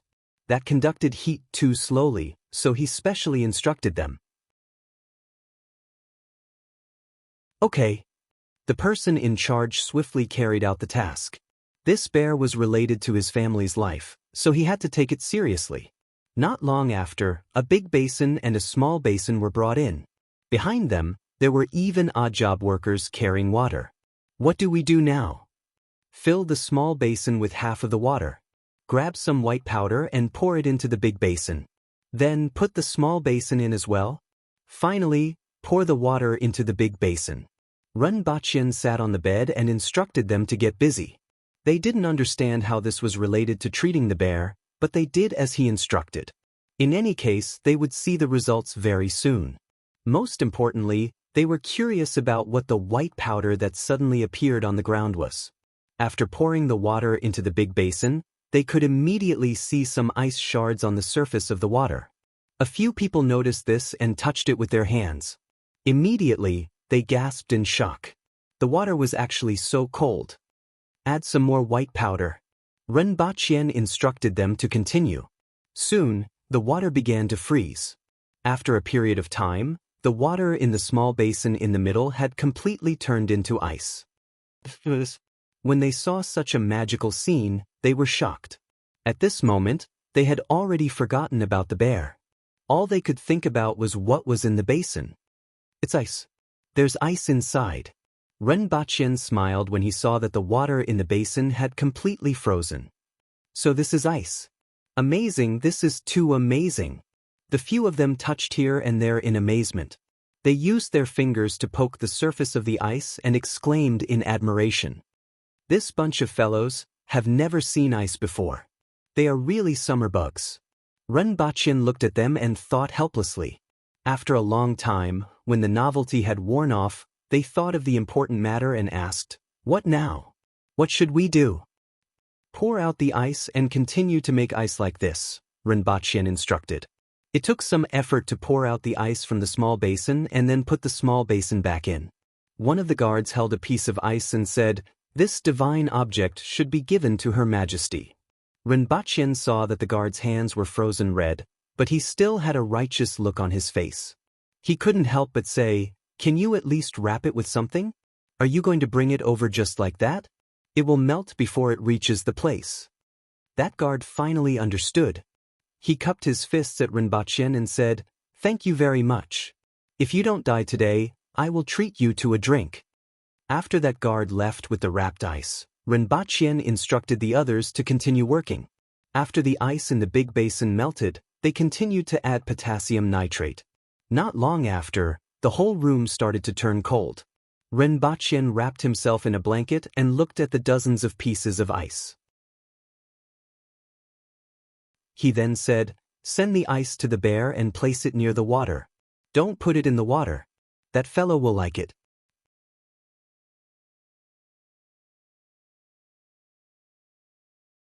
Chapter 10. This world was just backward, but the people here weren't stupid. The manager and the odd job workers brought all the ice over and used a wooden stick to cover a net to place the ice beside the white bear. When the third ice block was placed, the white bear crawled out of the stream, hugged an ice block, and rolled on the ground while humming nonstop. It could be seen that it was like a prostitute meeting a prostitute. The temperature was 40 degrees Celsius, and it felt comfortable from head to toe. After more than a dozen ice blocks were placed, the white bear wrapped itself in ice and hummed contentedly. "It works. It really works." The manager was overjoyed. Although it hadn't been fed yet, the white bear had changed from its half-dead appearance for the past month. "Quick, go and ask what we should do next," the manager shouted as he kicked the odd job worker beside him a few times. Renbachien looked at the odd job worker in front of him with a face full of resentment. What should he do? Feed it. The bear was finally comfortable. Why wasn't he feeding it now? With the horrible weather here, it wouldn't take long for the ice to melt. Forget it, I'll go and take a look. Rinpoche waved his hand and said, "Both of you, help me." When the guards and odd job workers helped Rinpoche to the bear garden, he was sweating profusely again, and the wound on his abdomen was a little wet. If he guessed correctly, the wound was bleeding. However, this was a small problem, and the white bear was the big problem. Rinpoche ignored the manager who came to greet him and leaned against the wall to look at the bear below. The white bear was happily hugging a pile of ice cubes on its left and right sides. Those ice blocks were its precious treasures. However, the ice blocks had shrunk by a third. Continue to make ice according to the method just now. Put the ice in the basin and let it melt under the sun. Dry it, and continue to make ice with the remaining white powder. Throw some fish and meat to it, Rinpoche instructed. Seeing that Rinpoche was able to make ice that they had never seen before with just a little powder and that the white bear was much more energetic, the few people here regarded Rinpoche's words as an imperial edict and hurriedly followed his instructions.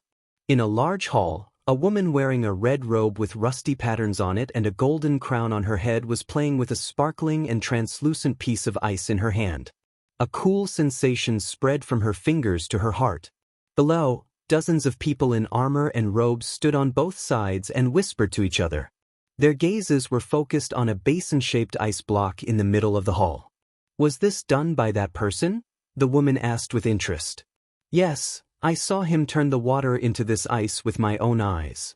The guard who was holding the ice earlier knelt on one knee. Not bad. The corner of the woman's mouth curled up. She held the ice cube in her hand and looked down. What do you think? Let me see. An extremely tall and muscular man in armor stepped forward and touched the ice. Then, he hugged the ice in his arms and said with an intoxicated expression, "It's so cold." Let me try. Let me try as well. I'm a high-ranking official, give it to me. The group of people immediately crowded around the ice cube. The man from before dashed left and right in the crowd, but he was outnumbered. In the end, he was thrown out with footprints on his butt. The woman on the throne did not care about the chaos below. She played with the ice cube in her hand for a while before it completely melted into water. All right, stop fighting. After a long time, the woman said lazily. The people who were originally huddled together immediately separated. Only one person was hugging half of the ice cube and rubbing it on his face. As he rubbed it, he muttered, "It's so cold. It's really so cold." After a while, he reluctantly put the remaining half of the ice cube back to where it was and retreated. Your Majesty, this person is talented, very talented. It's just that his origins are a little shady. Why don't you let me bring him back and train him properly? After confirming that there are no problems, I will send him to you. The man who started the fight shouted. I'm the best at training people. In your hands, he will be tormented to death in 2 days.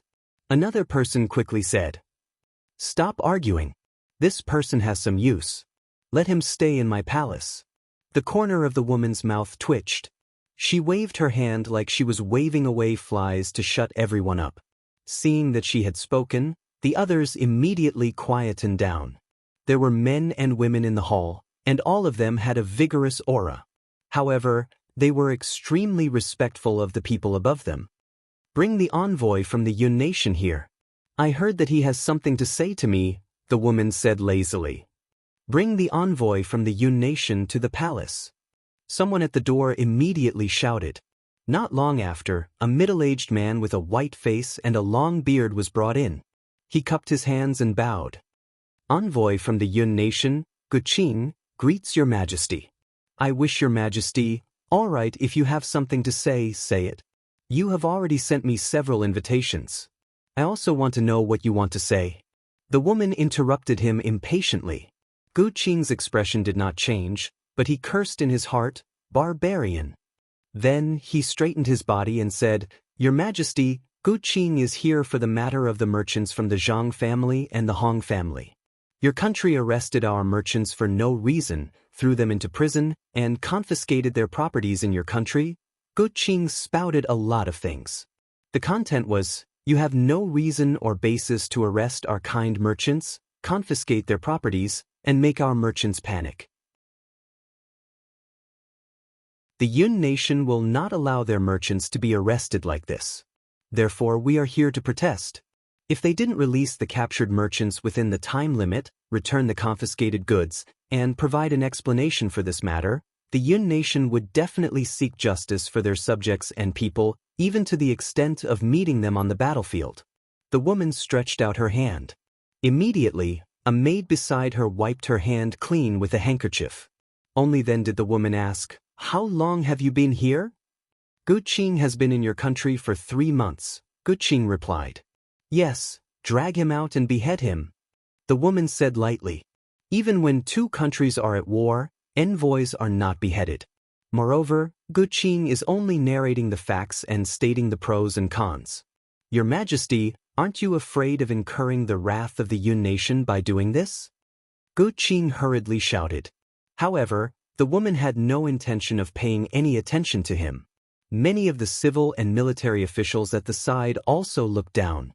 Some of them even grinned at Guqing, revealing a mouthful of white teeth. "Your Majesty, you are courting disaster. Your Majesty, the Emperor of Dayo," Guqing shouted as he was dragged out. The people in the hall heard him screaming miserably as he left and finally stopped abruptly. "Tell the Yun nation that their ambassador has died of a sudden illness. Ask them to replace him," the woman said.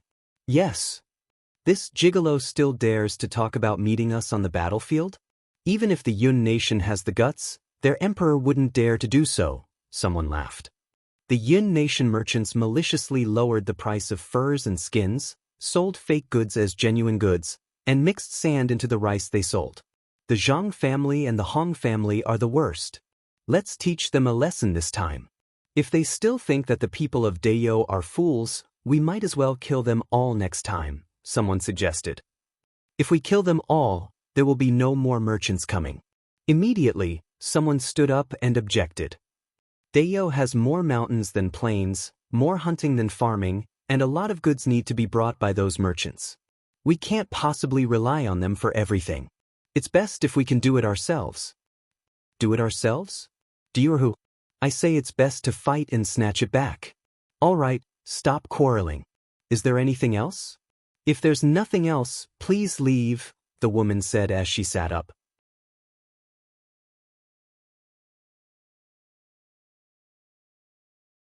Chapter 11. When that woman, or rather, the Empress, arrived at the Beast Park, many odd job workers were making ice bears and placing them in the bear park. Renbaqian saw a group of people coming over from afar. When they came closer, he took 2 steps forward and cupped his fists like those people.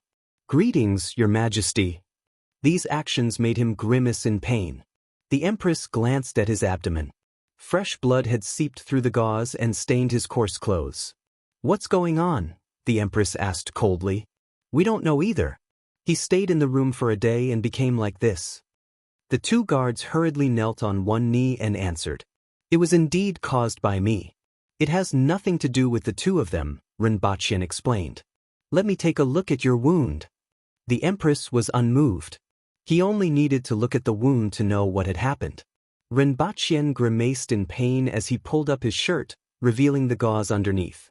Seeing that the other party was still staring at him, he removed the gauze. The wound was not big and was very smooth, about the width of 2 fingers. It didn't seem like the guards did it. If it was done by a guard, the wound should be much bigger than this. With one look, the Empress could see the stitches on the wound. "Did you sew it yourself?" the Empress asked. "Yes." He braced himself and answered. "Your skills are not bad. The method was not bad either. When we get back, let the army popularize it. This is how wounds are treated." The Empress's last sentence was an instruction to the person beside her. Then he continued forward. 5 days have passed. I'm here to see how that little fellow is doing. I want to see if you can still keep your head. Renbaqian's head was still lowered. He gasped in pain as he followed behind the Empress. However, he was very careful to maintain a distance of a few steps. The group came to the side of the wall and looked down. The bear was still rolling around in a pile of ice, looking very happy. All of a sudden, the empress leaped down and her red dress fluttered in the air. Rinpoche looked up and quickly lowered his head. The empress's leap was at least 3 meters high, and it really gave Rinpoche a fright. But what scared him even more was that when he raised his head, he saw 2 long legs under the skirt. He was really afraid that he would be killed because he saw something he shouldn't have. God knows what the customs of this world are like. If he wanted to see a pair of long legs, he could go home and watch it on his computer and television. If he was beheaded because of this, it would be a great injustice. He glanced at his surroundings out of the corner of his eyes. Seeing that no one else had any strange reactions, he felt relieved. He looked into the bear garden and saw that the empress had already landed and was walking toward the white bear. "Is it all right for Her Majesty to go over?" Rinpoche asked softly. He didn't know what the martial arts in this world were like, but seeing that the people around him weren't worried, he guessed that the empress was probably very strong. Her Majesty is one of the strongest people in Dayo. How could a mere animal hurt Her Majesty? Exanja raised her head and said. She seemed to be somewhat dissatisfied that Rinpoche doubted the empress.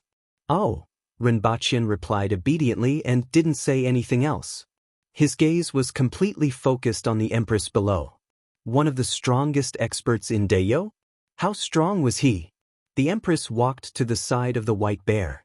The white bear seemed to have sensed that someone was invading its territory. It roared, threw the ice to the side, and pounced on the empress. Its huge body weighed a few hundred kilograms. When it pounced on the white bear, it brought with it a huge oppressive force, causing Rinpoche's heart to tighten. Rinpoche estimated that the empress was 1.7 meters tall, but in front of the white bear, she seemed extremely petite. It was as if she could be smashed into pieces with a single slap. Facing the pouncing bear, the empress didn't retreat at all. She stretched out her jade-white hand and gave it a slap. Su Wen saw with his own eyes that the slap drew an arc, bypassed the front paw of the huge bear, and landed on the face of the roaring bear. The bear's howl immediately turned into a blood-curdling screech. It spun in the air before falling to the ground. The empress went forward and grabbed the bear's fur. She lifted it up by half. Seeing that the bear still dared to bare its teeth, she gave it another slap with her left hand. After 2 slaps, the white bear was immediately silenced. Not to mention the bear, even Rinpoche felt his heart ache when he saw this. How much strength was needed to slap a bear that weighed a few hundred kilograms in the air? It was simply terrifying. The most terrifying thing was that it was obvious that the empress didn't use her full strength. It was just a simple slap, followed by another slap, and it was enough to cause the white bear, which was suspected to be a polar bear, to lie on the ground and tremble. Seeing that the white bear lay there motionless, the empress turned around and walked to the perimeter wall. She didn't seem to use much strength, but her body rose from the ground and landed on the perimeter wall. Then she took a small step forward and jumped down. "Your Majesty is mighty." Rinpoche hurriedly lowered his head and cupped his hands. He wanted to say a few more words, but he had never flattered anyone since he was young. For a moment, he couldn't find the words to say and could only say, "Mighty." "It's all right, it's more spirited now. At least it can bare its teeth now," the empress said faintly. Rinpoche grinned. The price of baring its teeth was too heavy. He didn't know how many teeth that bear would have left.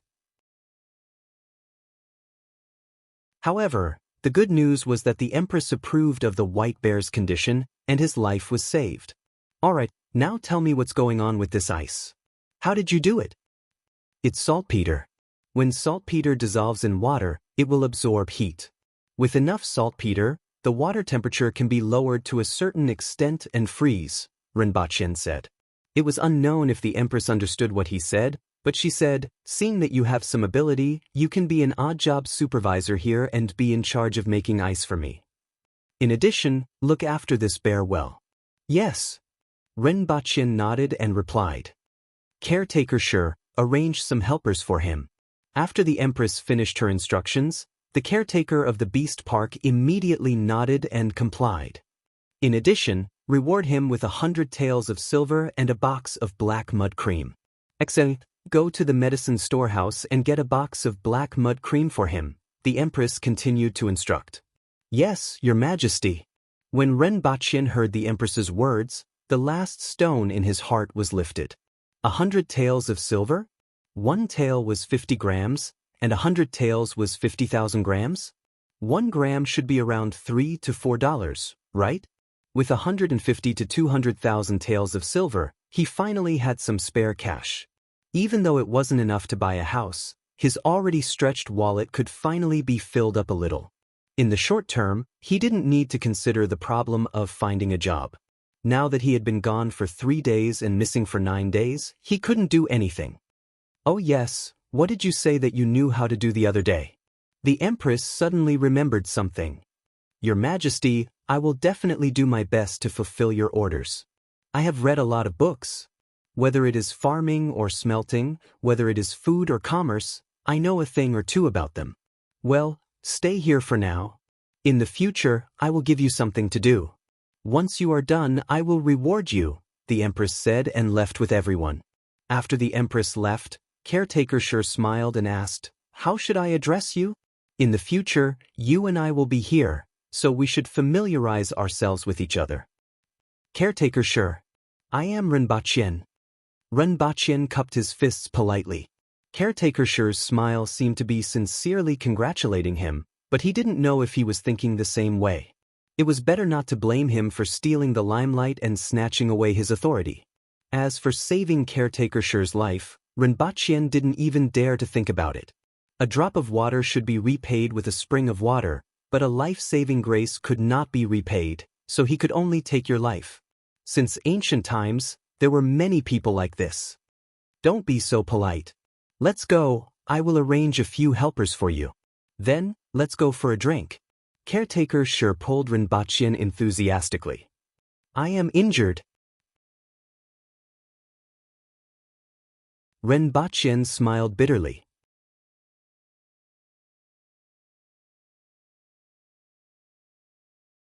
Chapter 12. Renbachien felt that Caretaker Sure was exaggerating when he told him to apply the ointment. This injury would take at least 10 to 20 days to heal, right? The black mud cream was stored in a wooden box. Inside the box was a sticky black substance with a pungent smell. Renbachien wondered if this was really black mud. However, the wound on his abdomen was really painful. Renbachien gritted his teeth and picked out some of the ointment to apply on his abdomen. Just as he applied the ointment, his abdomen felt cool to the touch. Soon after, it turned into a burning sensation. Finally, it turned into an intense itch. It made him want to scratch his abdomen, but he forced himself not to touch the wound. Could it be that I took the wrong ointment? Or has it expired? Renbachien looked as if he was suffering from constipation. If this was torture, Renbachien reckoned that he would have confessed. After enduring for an unknown period of time, the pain and itch on his abdomen started to subside. After a while, it turned into a warm and comfortable feeling. This ointment is really deadly. Renbachien used his sleeve to wipe his face. It was full of sweat. He rubbed his abdomen. There was still a slight pain, but it was no longer a problem. Although it's deadly, it's really useful. After Renbachien sighed, his attention was attracted by the 10 silver ingots placed at the side. His job was gone, and he only had a few thousand yuan in his savings. It would only take a few months for him to run out of money. These 10 silver ingots allowed him to make a small fortune. I wonder if I can get out of here? If I use these silver ingots to buy things here and sell them, will I be able to earn more? Renbachien rubbed his chin and thought. He did not know what things in this world could be sold at a high price on earth. However, it seemed that he did not need to worry about this. As long as he hugged onto the Empress and obtained some things from Earth, wouldn't it be easy to get some gold and silver? Thinking of this, Renbachien felt that his future was bright. Renbachien came from an ordinary family. It was like this when he was in school. His family was neither poor nor rich. His studies were average and his character was average. Therefore, he had been ordinary since young and did not attract any attention. Initially, he thought that he would live an ordinary life like this. However, now, he felt that his good luck was about to arrive. Just as Rinpochen was snickering, caretaker Sher barged in from outside and pulled Rinpochen out. I have arranged 10 people for you. Take a look, and if anyone is disobedient, you can tell me. Let's go have a drink after that. My injuries haven't healed yet, Rinpochen cried out. What kind of person would drink alcohol after getting a hole in his stomach? Did he not want to live anymore? Wasn't the black mud cream delivered? Caretaker Sher was stunned. I have applied it, but it will take some time before the wound heals, Rinpochen replied. It's good that you applied it. Caretaker Sher let go of Rinpochen's hand and pulled his shirt. Hey, why are you still wearing this? As she spoke, she tore off the gauze that was wrapped around Rinpochen's stomach.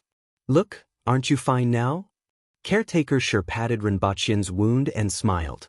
Rinpochen subconsciously dodged, but he immediately looked down and was dumbfounded. His wound, which was still bleeding, was now completely healed. It was just that the location of the wound was all tender flesh, which was different from other parts of the body. Also, the few lines looked a little ugly. But it had indeed grown back. Rinpochen swallowed his saliva and quickly rushed back to open the wooden box to take a look. He had only used about 1/5 of it just now. The name wasn't very nice, but the medicinal effect was really amazing. A wound that would have healed in 10 to 20 days actually healed in such a short period of time. If he brought this back, it would be priceless. You have to keep this medicine well, it's indeed quite expensive. Caretaker Sher looked at Rinpochen and laughed. Can I buy it? How much is it? Rinpochen originally thought that this medicine would be extremely expensive, but according to Caretaker Sher, it was only expensive, but not rare. The silver that I rewarded you should be enough to buy a box. A box of 100 taels of silver was equivalent to 20,000 taels of silver. It was indeed not cheap to buy such a box of medicine. However, based on the medicinal effect of this medicine, it was really too cheap. Come, let's go out and take a look at the people I have chosen for you. Caretaker Sher watched Rinpochen place the wooden box on the bed and pulled him out. There were 10 people waiting outside. They stood loosely, but all of them were burly men with arms that could run horses. If he didn't know that they were odd job workers, Rinpochen would have thought that they were soldiers. He had to admit that the people he saw after coming to this world were all tall and strong. The men were generally more than 1.75 meters tall, and the tallest were 1.9 meters tall. The women were also about 1.65 meters tall. Rinpochen didn't know how they could grow so tall in a feudal society. If he didn't remember wrongly, the average male in the Tang dynasty was about 1.6 meters tall. Only the aristocratic families were taller. The 10 people present were young and old. They all looked at Rinpochen curiously. They heard that this person could make ice. It was bone-chilling, but it was indeed a good thing to cool off in summer. It was really magical. It was just that this caretaker's body was too frail. It looked like he would be blown away by the wind. Brothers, we will all be in the same boat in the future. I will rely on everyone's help for the things that my superiors have instructed me to do. I will not mistreat everyone. However, if anyone makes a mistake, I won't be merciful. Rinpochen cupped his hands and said to everyone, "We will do whatever the caretaker says." The 10 people loudly agreed. That's good. As long as you do your job well, I will definitely not mistreat everyone. That's all for now. Rinpochen was very satisfied with their attitude. What he was most afraid of was each of them harboring their own thoughts and not putting in the effort. If that happened, he would have a headache.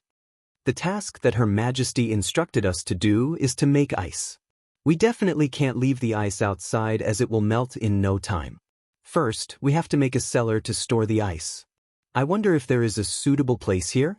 The second half of his sentence was directed at Caretaker Sher. He wasn't in the mood to drink if he didn't clarify the situation. Caretaker Sher thought for a while and said, "There is one. Sometimes it is used to store some grass. I'm not sure if it will work." "It's good that there is one. Let's go take a look first," Rinpochen immediately said. The cellar wasn't far from where everyone was. In a short while, they arrived there. Occasionally, a few withered grass could be seen on the ground around the cellar. Caretaker sure opened the lid and said, "It's here." Renbachien wanted to go down. Suddenly, he thought of something. How long has it been unused? If it had been unused for too long, there might be a lack of oxygen inside. He would be unlucky if he went down. A few months. Throw a torch down to take a look. Within a few minutes, someone threw a torch down. Renbachien looked down at the fire burning brightly. He was finally relieved and climbed down along the edge of the cellar. Renbachien picked up the torch and walked around the cellar. It was empty except for some withered grass on the ground. There were also some wooden pillars supporting the cellar to prevent it from collapsing. The cellar wasn't small. It was about 100 square meters in size and 2.5 meters in height. There was a layer of soil that was about 1.5 meters above it. It felt much cooler when he came down. This is it. Renbachien went up and made his decision.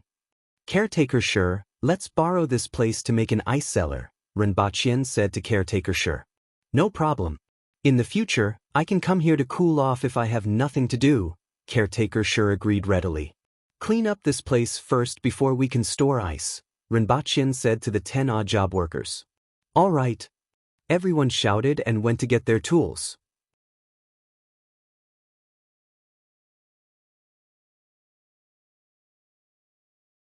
Chapter 13. I bought this from Zhangjiadian, and I can't bear to drink it. When they reached Caretaker Shi's room, he took a gourd from the wall, patted it, and smiled at Renbachien. You saved that bear, which means you saved me. I'll give you half of this good stuff, Caretaker Shi said straightforwardly. Caretaker Shi was the caretaker here, and Renbachien reckoned that he earned quite a lot. Since he couldn't bear to drink this wine, it should be pretty good. However, he was immediately disappointed when he poured the wine out. The wine was turbid and had a weird taste. Don't be fooled by its color. This is a special liquor from the Yun nation. It feels like it's on fire after one sip. Renbachien was even less interested after hearing what he said. He could get spirits ranging from 40% to 70%, and anything higher would be alcohol. Sure enough, he couldn't expect too much from the wine in this world. He clinked his glass with Caretaker Shi's and took a sip. Renbachien frowned. He had never drunk such a disgusting wine in his life. Even the loose liquor that cost 2 to 3 yuan per caddy was much better than this. Brother Ren, have you never drunk this wine before?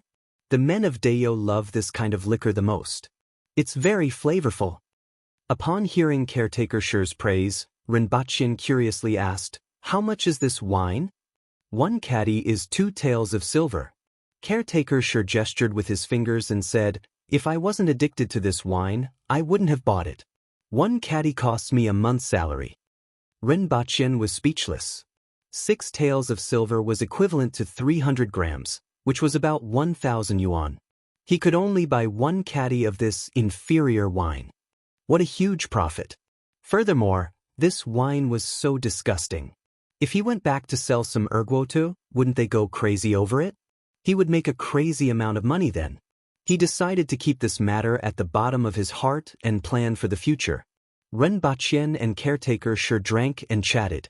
They asked a lot about this world. There were 4 main countries here: the Great Xia Empire, the Yun Nation, the Qin Nation, and the Dayo Nation. The country that Renbachien was in was the Dayo Nation. It was originally called the Nine Mist Nation and was founded less than 70 years ago. It was a country that was built by a group of aborigines. Caretaker Shi did not know the exact size of Dayo Nation.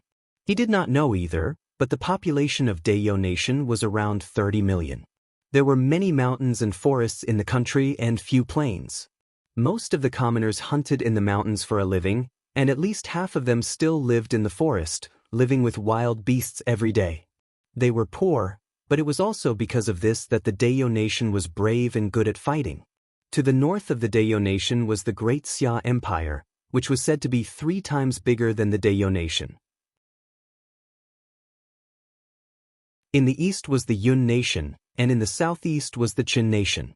It was said that there were other countries in the west of Great Xia and the south of the Qin Nation. Dayo Nation was rich in furs, gems, gold, and silver. As for other things, they were lacking. Daily necessities, salt, beautiful clothes, and silk fabrics were almost all imported. Even the annual shortage of grain was not small, and they had to import it. Therefore, a large number of merchants from other countries came here to make money. Most of them were from the Yun nation. The Zhangjiadian that caretaker sure bought wine from belonged to the Yun nation's Zhang family. Those black-hearted thieves. Speaking of those merchants, old Zhang even spat on the ground. Sooner or later, we will fight our way to their imperial city. Those merchants would always buy furs and gems at a low price, and then sell all kinds of inferior products at a high price. Almost every year, there would be conflicts because of these matters. The wine that caretaker sure drank was said to be much better than this wine in the Yun nation, but they only sold this kind of wine to Dayo. As for Dayo, they didn't even have enough to eat, let alone make wine. Although the people occasionally made some wine, the taste was even worse, and it was as plain water. The other things were similar, and they were sold to Dayo of inferior quality. The Dayo nation had been dissatisfied with this for a long time. 20 years ago, this incident was the cause of their dissatisfaction, and Dayo almost fought their way to the Yun nation's imperial city. Afterward, the Chen nation sent troops to help the Yun nation, and with the mediation of the great Xia Empire, Dayo's army finally withdrew with a full harvest. After that, the merchants from other countries became more well-behaved. Although it was still very infuriating, it was no longer as excessive as before. However, as time passed, the merchants forgot the pain and began to become more aggressive. Now, caretaker Shi's biggest wish was that when the empress gave the order to start a war again, he would be the first to put on his helmet and armor and climb the walls. When Rinpochian heard this, he had an idea. To put it bluntly, the only advantage of Dayo was that they could fight. The disadvantage was that they had no other advantages other than being able to fight. Starting from the empress, everyone was one-track minded. Other than fighting and killing, there seemed to be nothing else in their minds. They had to buy all kinds of daily necessities from other merchants. In view of Dayo's bad temper, the other countries didn't want to force Dayo into a corner. They would sell you things, but they would only sell you the worst. The good ones would be sold to their own countries. As for the technology, they could forget about it. After listening to caretaker Shi, Rinpochian laughed mischievously. The Dayo nation lacked everything. It just so happened that he knew everything. Even if he didn't, he could still go back and learn. With the knowledge of the entire world as his backing, if he couldn't make a name for himself in this world, his life would be in vain.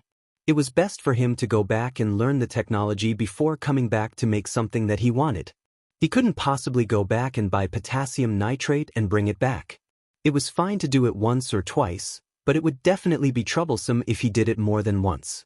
Furthermore, for a large-scale product like wine, it was even worse.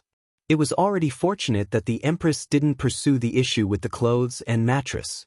As for the situation with the Kirin that pulled the carriage and whether there were experts who could move mountains and drain the seas, caretaker sure wasn't sure. However, according to him, there were experts in this world.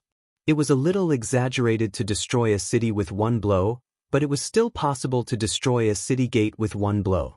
However, to Rinpochian, destroying a city gate with one blow was already exaggerated enough.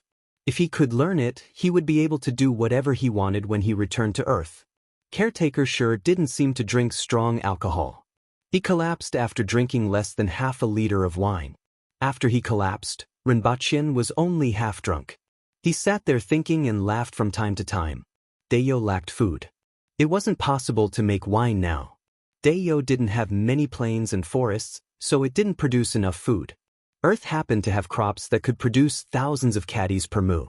It tasted pretty good and could completely solve Dayo's food shortage situation. Furthermore, it could be used to make wine. In addition, he could think of ways to get salt. He could go back and do some research to see if he could get salt from the mountains. As for toothbrushes and soap, it was even easier. As long as there was a suitable opportunity, he could make them. There was also cotton. He could get everything out by himself. When he thought of this, Rinpochian was elated. It was great to come to such a world and a country. In this world, it was really too easy to earn money. Similarly, there were some unique things in this world, such as the black mud cream. It could also allow him to not worry about money on Earth. When he thought of this, Rinpoche became even more excited. After thinking about it for a while, he saw that caretaker Sure had already slipped under the table.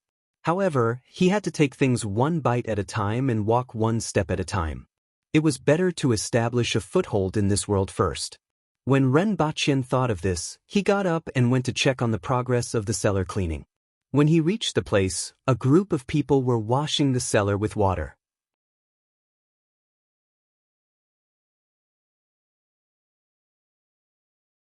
Chapter 14.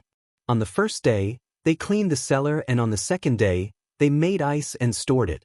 Rinpoche even brought a few people around the beast park. There were traces of saltpeter in many corners of the walls, especially beside the rooms where the odd job workers lived. There was a layer of white saltpeter at the corner of the walls. He arranged for people to collect all the saltpeter and divide it into several batches to make ice. The used ice water would evaporate the water and leave behind the white saltpeter for further use. Out of the 10 people, 6 of them collected water to make ice. 2 threw the ice into the cellar, and the other 2 caught it and placed it neatly. As the amount of ice in the cellar increased, the temperature of the cellar plummeted. Towards the end, the hands of the 2 people below were red and swollen from the cold, and their bodies were shivering. Looking at this scene, Rinpoche really wanted to ask if they were stupid. Wearing a sleeveless vest to work in an ice cellar? Even if they had never seen ice before, they should at least wear 2 more layers of clothing when they knew it was cold. In the end, after asking, these odd job workers only had this kind of clothing. In fact, even during the coldest time, it wasn't that cold. Rinpoche had no choice but to let them take turns. Furthermore, he tied 2 sheets around their bodies to keep them warm. Especially their hands, they would definitely get frostbite if they kept doing this. He tore 2 more pieces of cloth and let them wrap it around their hands to keep them warm. As for the 2 injured ones, he asked them to go to the kitchen and find some snake oil to apply on their hands. In Dayo there was plenty of snake oil. At night, after Rinpoche had arranged everything for the 3rd day, he hugged the 100 taels of silver and black mud cream and laid on the bed. He couldn't fall asleep no matter how hard he tried. 100 taels of silver. As long as he could find a place to sell it, he would soon have the largest sum of money in his life. After lying on the bed for an unknown period of time, Rinpoche felt his surroundings spinning and the room had completely changed. He was back on earth again. He touched the things in his hands. The black mud cream and silver ingots were still there. He estimated that he would soon have a large sum of money. Rinpoche smiled again. Rinpoche rolled on the bed for a while before falling asleep. After sleeping for an unknown period of time, Rinpoche was awakened by a series of knocks on the door. After putting the silver and black mud cream away, Rinpoche opened the door in his underpants and vest. He saw a worried Chinching outside the door. Upon seeing Rinpoche, Chinching punched Rinpoche in the chest and said, "You finally opened the door. I was so worried these few days that I wanted to smash the door open a few times." Rinpoche stepped aside to let Chinching in. With a sweep of his eyes, he saw the incubator on the ground. When he opened it, he realized that it was filled with food. However, it was already cold. A warm feeling welled up in his heart. "I'm fine, aren't I?" Rinpoche laughed. Chinching sized him up and saw that his complexion was indeed rosy and much better than 10 days ago. He finally felt a little relieved. Even though he still had some doubts, Chinching knew that everyone had their own secrets. If Rinpoche didn't want to talk about it, he couldn't get to the bottom of it. "How's the wound? Do we need to go to the hospital for a checkup?" Chinching asked. Rinpoche pulled up his singlet to reveal the wound. "It's completely healed. Your recovery ability is really fast." Chinching laughed. "It's good that you're out. My dad will treat you to dinner tonight to thank you." "All right."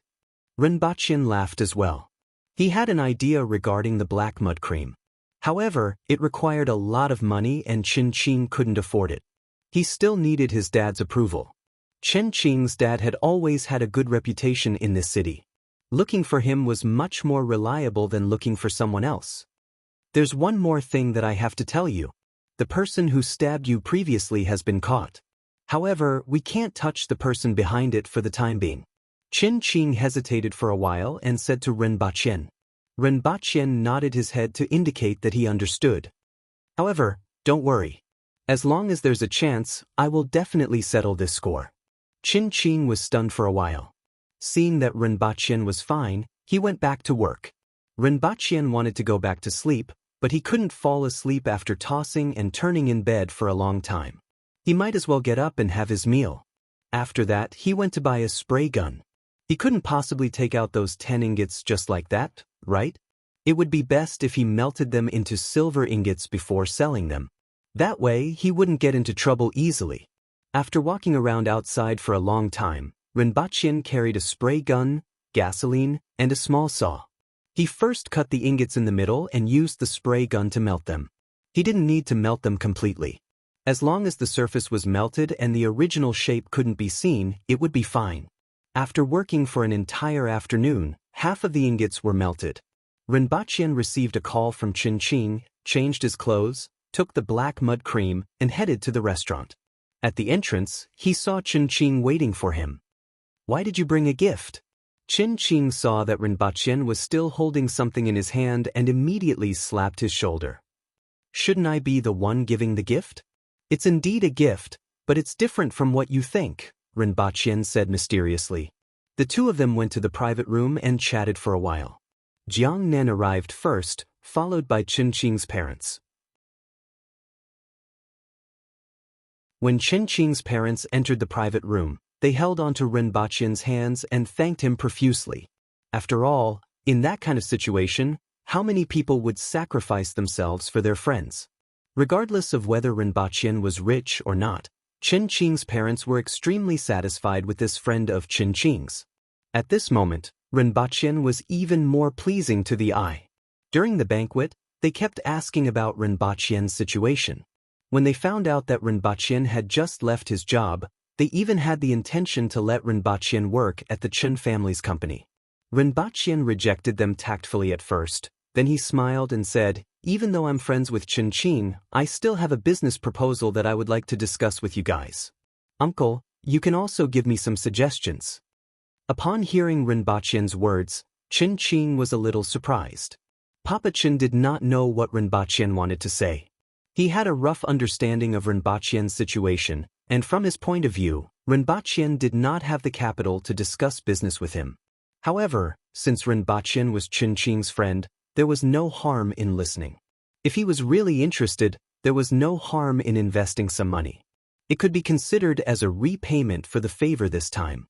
If he wasn't interested, he could also give some suggestions. Papa Qin felt that he had good foresight. "Please speak," Papa Qin said seriously. Ren Qian opened the wooden box and revealed the black mud cream inside. Everyone's gaze was attracted to it. "What's this?" "Black mud cream. I obtained it by chance in the past and have never used it before. I only thought of it after I got injured." "What's its use?" "It stops bleeding and accelerates the healing of wounds," Ren Qian introduced. "What's the effect?" Papa Qin raised his eyebrows. To be honest, he wasn't really interested. His own business had nothing to do with medicine. It wasn't appropriate for him to enter a field that he had never stepped into. The most important thing is the effect. "Otherwise, I wouldn't have taken it out," Ren Qian said in high spirits. In that world, this thing was expensive, but it wasn't considered rare. However, on Earth, it wasn't just a matter of price. Normally, after a surgery, it would take a few days or even more than 10 days before the patient could walk and recover. The long recovery period would also cause the patient to be unable to work for a long period of time. Not to mention the possibility of infection during this period.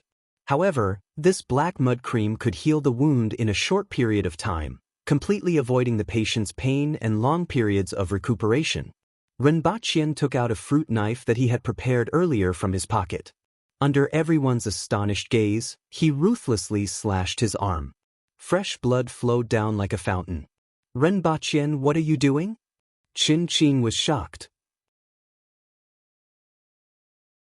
Papa Chen and Mama Chen didn't look too good either. "Hurting yourself at the dining table? What do you mean?" "Ouch." Ren Qian took a deep breath due to the pain. Following which, he waved his hand and said, "Don't be anxious, I know what I'm doing." Rinpoche showed them his wound and said, "All of you have seen the wound." Following which, he used a tissue to wipe the blood off and used his finger to pick up a piece of black mud cream to cover the wound. After he was done, Rinpoche smiled at them and said, "Don't be anxious, the moment of miracle is coming." Following which, he felt his arm turn from cool to hot and finally numb and itchy, causing him to break out in cold sweat. After a long time, those feelings finally subsided and Rinpoche heaved a sigh of relief. At this moment, the black mud cream on his arm had already become a black scab. After tearing off the scab, Rinpoche took a look. Indeed, the wound had already grown tender flesh. "All right, the moment of miracle is coming." Rinpoche smiled.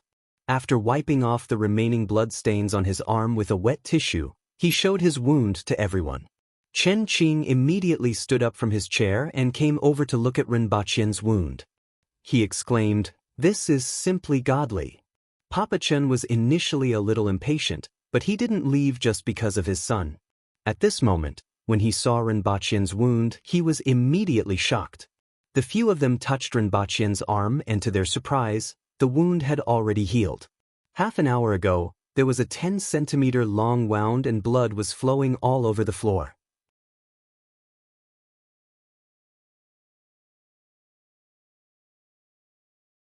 Chapter 15. The few of them returned to their original positions. Father Chen had a serious look on his face. Now, the people in front of him were not just his son's friends, but also business partners. "How do you want to cooperate?" "I'll provide the goods, and you guys will provide the funds for a joint venture. We'll do research first, analyze the ingredients, and look for substitutes. After that, we'll build a factory to produce it," Rinpoche said with a serious look on his face. "Do you have the formula?" Papa Chen asked again. "I don't have it on hand right now, but I can get it. A pharmacy and some raw materials." However, due to the scarcity of materials, they had to conduct research and use other materials as substitutes. Even if the medicinal effect was slightly inferior, it was still acceptable. After all, there was absolutely no ointment on the market that could match the effect of this ointment. Not even 1/10 of the ointment's effect could be achieved. "As long as we can achieve half of the effect, it will be sufficient," Rinpoche said. Of course, he didn't have the prescription, but he believed that he could get it. He had so many things on hand that he could trade with the other party. Such as winemaking, such as others. Even in terms of prescriptions, there were some modern technologies that the other party didn't have, right? For example, anti-inflammatory drugs like penicillin? Anesthetic? There had to be something that could move the other party. Moreover, it was easy to produce and its market was even bigger than the black mud cream. After all, the black mud cream was expensive and the production would not be high. When Rinpoche said that he could get the formula and the ingredients, Papa Chen was relieved. Now that the finished product was here, as long as there were no problems with the ointment and materials, it was completely possible to carry out research and replace the original materials. As long as he could do it, he didn't need to worry about opening up the market. The effects of this medicine could shut up all the voices of doubt. Furthermore, he also remembered that the military was the biggest customer of this drug. With this medicine, there were too many places he could build a good relationship with. "What about the side effects?" Papa Chen asked again. "Well, as far as I know, during the period of the drug's effect, due to the rapid healing of the wound, there will be a strong itch and pain. As for the rest, they are our research targets." Papa Chen looked at Rinpoche with admiration. Rinpoche's speech was well organized and not messed up at all. It seemed like he had thought of everything beforehand. He was indeed a good kid. Papa Chen pondered for a while, his fingers lightly tapping on the table. This was a subconscious action when he was thinking about important issues. After a while, he said, "You have a product, but no money. I have money, but no products." It looked like a good partnership. However, there were many things involved, such as setting up a laboratory, hiring staff, building a factory, and so on. Therefore, in terms of the cooperation ratio, we can't take too low. Of course, there were many rich people. But you're the only one who took out this ointment. Therefore, I think a 40-60 split is a suitable ratio. I'll take 4 and you take 6. Ren Baqian stared blankly for a moment. He didn't expect Papa Chen to offer such favorable terms. One had to know that his expectation was 50-50, and even 60-40ths was acceptable. It was just that he had 40% and the other party had 60%. The moment the other party opened his mouth, it was even better than what he had expected. He even said that there were many rich people and that he was the only one who could afford the ointment. This was completely open and honest. What he should have said during the negotiation had been said by the other party. Papa Chen looked at Rinpoche's expression and laughed. Business is business. However, there were many ways to earn money, and I didn't need to break my own principles for these things. In business, a win-win situation was the most important. Also, I don't care about the money in this business, but the influence that this medicine will bring after it hits the market. At the same time, you saved Sure too, which is also a favor to me. However, I have a request. Of the 60% you'll take, 20% will only be the right to receive dividends. Rinpoche nodded his head to show that he understood. Papa Chen was afraid that he would interfere after he had the advantage in the shares. If 20% of the shares were only the right to receive dividends, then his and Papa Chen's authority would be 50-50. However, he also said, "Uncle, you don't have to worry about this. I don't want to interfere too much in this matter. I don't know what to do next and I don't want to do these things. My mind is on other things. Therefore, I'll just put my name on it." At this point, both parties didn't have any more opinions. Finally, Papa Chen said, "In that case, this matter is settled. We'll sign a contract tomorrow. You must get the formula and the ingredients. This must be clearly stated in the contract. In addition, you should need money now. I can pay you 2 million yuan in advance and deduct it from the dividends in the future." Rinpoche listened to Papa Chen's words. Papa Chen had even thought of money for him. What else could he say? This meal was considered a joyous one for both the host and the guest. Both parties left in satisfaction. Papa Chen and Mama Chen sat in the back seat while Chen Qing drove. "How do you feel?" Papa Chen suddenly asked. "Pretty good," Chen Qing said with a relaxed expression. Since young, he didn't lack money and didn't have much of a concept of money. In any case, from his point of view, both his family and Rinpoche didn't suffer any losses in this business deal. That was pretty good. "I'll do this first, lest both of you don't have enough experience and can't do the job well. Furthermore, it might affect our relationship. When everything is stable, I'll hand it over to you." "Forget it, I'm very satisfied with my current job." Chen Qing laughed. "If your salary is enough for your daily expenses, I'll be satisfied too." Papa Chen chuckled. Chen Qing also laughed awkwardly. When Rinpoche reached home, he jumped up and cheered. The harvest this time was much bigger than what he had expected.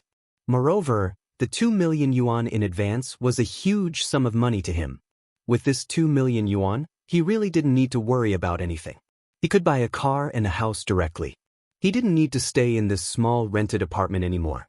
When this medicine was developed and could be marketed, he could even lie down and count his money. However, there was a prerequisite for all of this. He had to get the formula and the ingredients.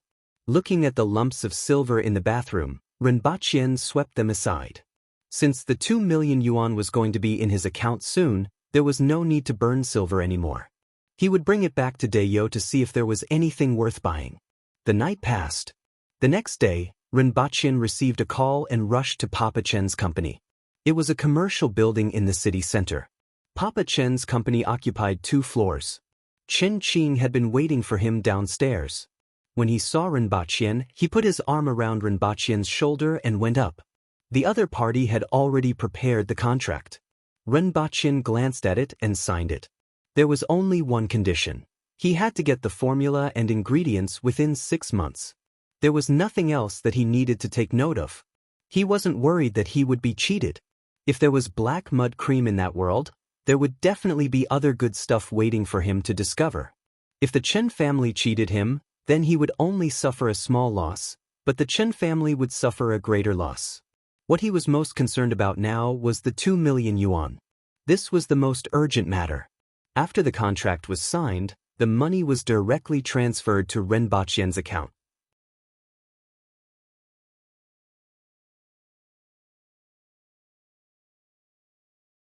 Chapter 16.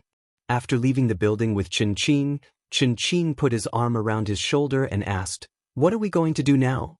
"Rent a house." Ren Baqian immediately replied. "Change to a bigger, quieter house." Other things were not urgent, but the problem of the house had to be solved first. The environment of the rented apartment was not good. There was only one bedroom, one living room, and 3 sides facing the sun. It was extremely hot in summer. Moreover, the landlord was nearby, and he kept disappearing and reappearing. He was always afraid of being accidentally discovered by others. With money in hand, there was no need to panic. The two of them went to a rental company and stated their requirements: spacious, bright, well-decorated, good environment, and quiet. Upon hearing this request, the other party immediately found the information of more than 10 houses on the computer, and all of them met his requirements. Prices range from the lowest 2,500 per month to tens of thousands. Ren Baqian looked through all of them once and took a fancy to one of them. It was a penthouse with 8 stories and 7 stories. The 7th floor had 2 bedrooms and 2 living rooms, while the 8th floor had 1 bedroom and 1 living room. There was also a large balcony of 50 to 60 square meters. The interior was decorated in a simple European style and looked very comfortable. Moreover, this house had an elevator. The environment of the community and the property management were all very good. Ren Baqian looked at the price. It was 7,500 yuan a month. He clenched his teeth and decided to go with it. The rent was 90,000 yuan a year, plus the agency fee of 75,000 yuan. The total was 97,500 yuan. His original monthly salary was only 3,200 yuan. Renting a house for a year cost 100,000 yuan, which made his heart ache. However, he would not be short of money in the future. Not to mention the black mud cream that he had collaborated with the Chen family, there were countless treasures in that world. At the thought of this, Ren Baqian felt better. "Let's go take a look at the house," Ren Baqian said. Seeing that Ren Baqian was interested in renting this apartment, the staff member was overjoyed. She could earn half a month's salary from this deal. He immediately took the key and brought the two of them to see the house. The house wasn't in the city center and was slightly more remote. Ren Baqian didn't care about this. After all, he still had to buy a car. After entering the neighborhood, Ren Baqian immediately fell in love with this place. There were greenery everywhere and it took up almost half of the area of the neighborhood. There weren't many people coming and going, and he could see some old people playing chess and chatting under the shade of the trees. After listening to the staff member's introduction, Ren Baqian walked around the house and felt extremely satisfied. Especially the balcony on the top floor, there were many flowers and plants on it. "This is it." Ren Baqian decided on the spot. Upon hearing Ren Baqian's decision, the staff member immediately smiled. At least 2,000 yuan had fallen into his pocket. The next step was to sign the contract and pay the rent. The rent was paid every 6 months. Ren Baqian directly paid for a year's rent so that no one would disturb him. When everything was settled and the dust settled, it was already 1 p.m. Ren Baqian and Chen Qing went out for a meal and went to buy a car in the afternoon. A car was a man's concubine, but Ren Baqian rarely paid attention to information about a car. This was because with his salary, he didn't know how many years it would take him to save up for a car. Furthermore, he would have to do so without eating or drinking. As for his driver's license, he got it with the money he earned from his part-time job when he was in his senior year. At that time, he thought that it was better to be safe than sorry. Now, he could put it to good use. Although he did not know much about cars, he had a plan. An Audi A6L was not cheap. No one would roll their eyes at him no matter where he went. However, it was not too expensive either. At this time, he could afford it. He went straight to the Audi 4S shop, picked up the car, took out the insurance, got a temporary license, and left. Ren Baqian felt a little regretful when he left. It was a pity that he didn't bump into any acquaintances. Otherwise, he could pretend to be rich and see how they would react. It was rare for him to have such a chance to show his face. It was a pity that he didn't have this opportunity. From looking at the car to deciding on the deal, it took less than 15 minutes. It was as fast as one could imagine. Audi A6L, 2017 Deluxe Edition. A total of 660,000 yuan. All in all, it was less than 680,000 yuan. When the two of them picked up the car and left, the manager and salesperson were still waving at them. Their favorite customers were those who were rich, straightforward, and did not beat around the bush. After picking up the car, Renbaqian didn't need Qin to accompany him anymore. I'm going to buy some daily necessities. What about you? I'm going back to take a look. Let's go out for dinner tonight. Okay. After watching Qin drive off, Renbaqian went straight to the shopping mall. He stuffed the computer, bedding, and daily necessities into the car. Sitting in the car, Renbaqian felt refreshed. It was good to be rich. He didn't need to think too much and just bought whatever he liked. Furthermore, he finally had his own car. As for the computer desk, there was one there. He didn't need to trouble himself. He first returned to his rented apartment, packed up the things that he wanted, and threw them into the car. Following which, he handed the keys to the landlord. As for the remaining half a month's rent, Renbaqian couldn't be bothered to ask for it. I've troubled you for the past few days. Renbaqian shook hands with the landlord before he left. You are rich. The landlord had already seen the new car downstairs. The license plate was even a temporary one. Do you have my number? If you have nothing to do, come back and have a drink with me. My treat. The landlord patted Renbaqian on the back as he bade farewell. This landlord was a pretty good person. He would help Renbaqian whenever he had any problems. He could even delay the rent for 2 days. Of course, if it was too long, he would still kick Renbaqian out of the house. After bidding farewell to the landlord, Renbaqian went downstairs to check the time. He gave Qin a call and arranged the meeting place. After waiting in the car for a while, Qin finally arrived. Today, you changed your house and bought a car. These are all good things. After dinner, let's go and have some fun. Qin hooked his arm around Renbaqian's neck the moment he saw him. You just suffered a loss. Do you have a bad memory? Indeed, the knife didn't stab you, right? Renbaqian couldn't help but say. Hee, don't worry. They won't have the guts to do it again. Just this time, even my father was anxious. Qin laughed. Moreover, you have established your career. No matter what, we have to celebrate it. After dinner, Renbaqian followed Qin to the bar to have some fun. However, his luck wasn't too good that night. Although he didn't go empty-handed, there was only one girl who was pretty good in all aspects. As for the other two, Renbaqian wasn't interested in them at all. In the end, he could only watch as Qin brought that girl to get a room. Renbaqian, on the other hand, found a designated driver and returned to his new house under the resentful gazes of the two girls. After moving everything upstairs, Renbaqian sat on the balcony for a while, enjoying the quietness of the surroundings and the occasional breeze. He thought to himself that this was what it meant to enjoy life. As for the original him, he had always been working hard to survive. It was also because he was lucky that he was able to travel back and forth. Otherwise, he would have followed his original plan and become an ordinary person that didn't attract any attention. The next day, Renbaqian went to look for a housekeeping company to clean the house twice a week during the day. He didn't want to see the house covered in dust every 9 days. However, the bedroom on the second floor was prohibited from being cleaned by the housekeeping company. As he was afraid that someone would enter his room when he wasn't around, he specially installed a few surveillance cameras in the house. Its biggest use was to deter others.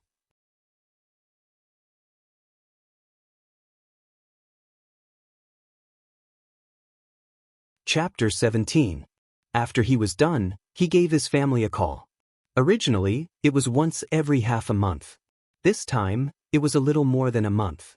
There was a female voice on the other end of the line. After the call was connected, she complained, "You still know how to call back?" Renbaqian laughed dryly and said, "I've been rather busy recently. I've set up a company with a friend, and I'm constantly on the move." Company? What company? Where did you get the money to start a company? When Renbaqian's mother heard about the company, she immediately forgot about her complaints. She was afraid that her son would be cheated by others outside. I'm providing the technology, and my friend is providing the money. Furthermore, a venture capital firm has taken a liking to it and has invested in it, Rinpoche said half-truthfully. Explaining to his parents that he was a venture capitalist was much easier than explaining things like the black mud cream and pharmaceuticals. Otherwise, there was no way to explain the money in his pocket. After talking for a long time, he finally managed to convince his mother. Rinpoche continued, I have transferred 300,000 yuan to your card. Both of you should spend it and have some fun. Why are you giving me money? It's not like your dad and I are short of money. The mother grumbled. However, it was a happy thing that her son had transferred 300,000 yuan. It meant that her son had indeed earned money. In the future, his relatives would not look down on him. Keep it for your and your brother's wedding gift, his mother said. You don't have to keep my betrothal gifts. I still have a lot of money here, and I didn't transfer all of it to you. I still have a few 100,000. If there's anything little brother likes, buy it for him. Rinpoche laughed. After chatting for more than 10 minutes, Rinpoche hung up the phone after his mother reminded him not to spend money recklessly and to save more. In the afternoon, Rinpoche ran another lap. The work of the 10 odd job workers was very tiring. He had said that if they did a good job, he would not treat them unfairly. Therefore, he could not just make empty promises. Rewards were definitely out of the question. After thinking about it, Rinpoche decided to get something to eat. Rinpoche bought a lot of gabangzi roasted chicken, braised beef, and pork knuckles from the most reputable restaurant. It was enough to feed more than 10 people. The food in that world was much worse than that on Earth. After all, there weren't as many types of spices, and there weren't any recipes that had been continuously improved by generations. Rinpoche reckoned that the amount of food on Earth would make those people lick their plates clean. As for wine, Rinpoche gave up on the idea after some consideration. He could say that he made the food himself. Wine could not be brewed in a day or two. When he went to bed that night, Rinpoche tied the 2 big bags of food to his body with a rope. When he woke up again, he was in the room that he had just been assigned to. It was already dawn outside, and the light was already shining through the paper window. Rinpoche changed into coarse clothes, put away his things and food, opened the door, and walked out. A gust of extremely fresh air blew into his face. It was great to have unpolluted air. Rinpoche felt fortunate that he would only be staying here for 3 days. Otherwise, if he had stayed here for too long, he didn't know if he would be able to adapt to the various types of waste air in YC City. In this world, people slept early and woke up early. At this time, some people had already started to wash clothes.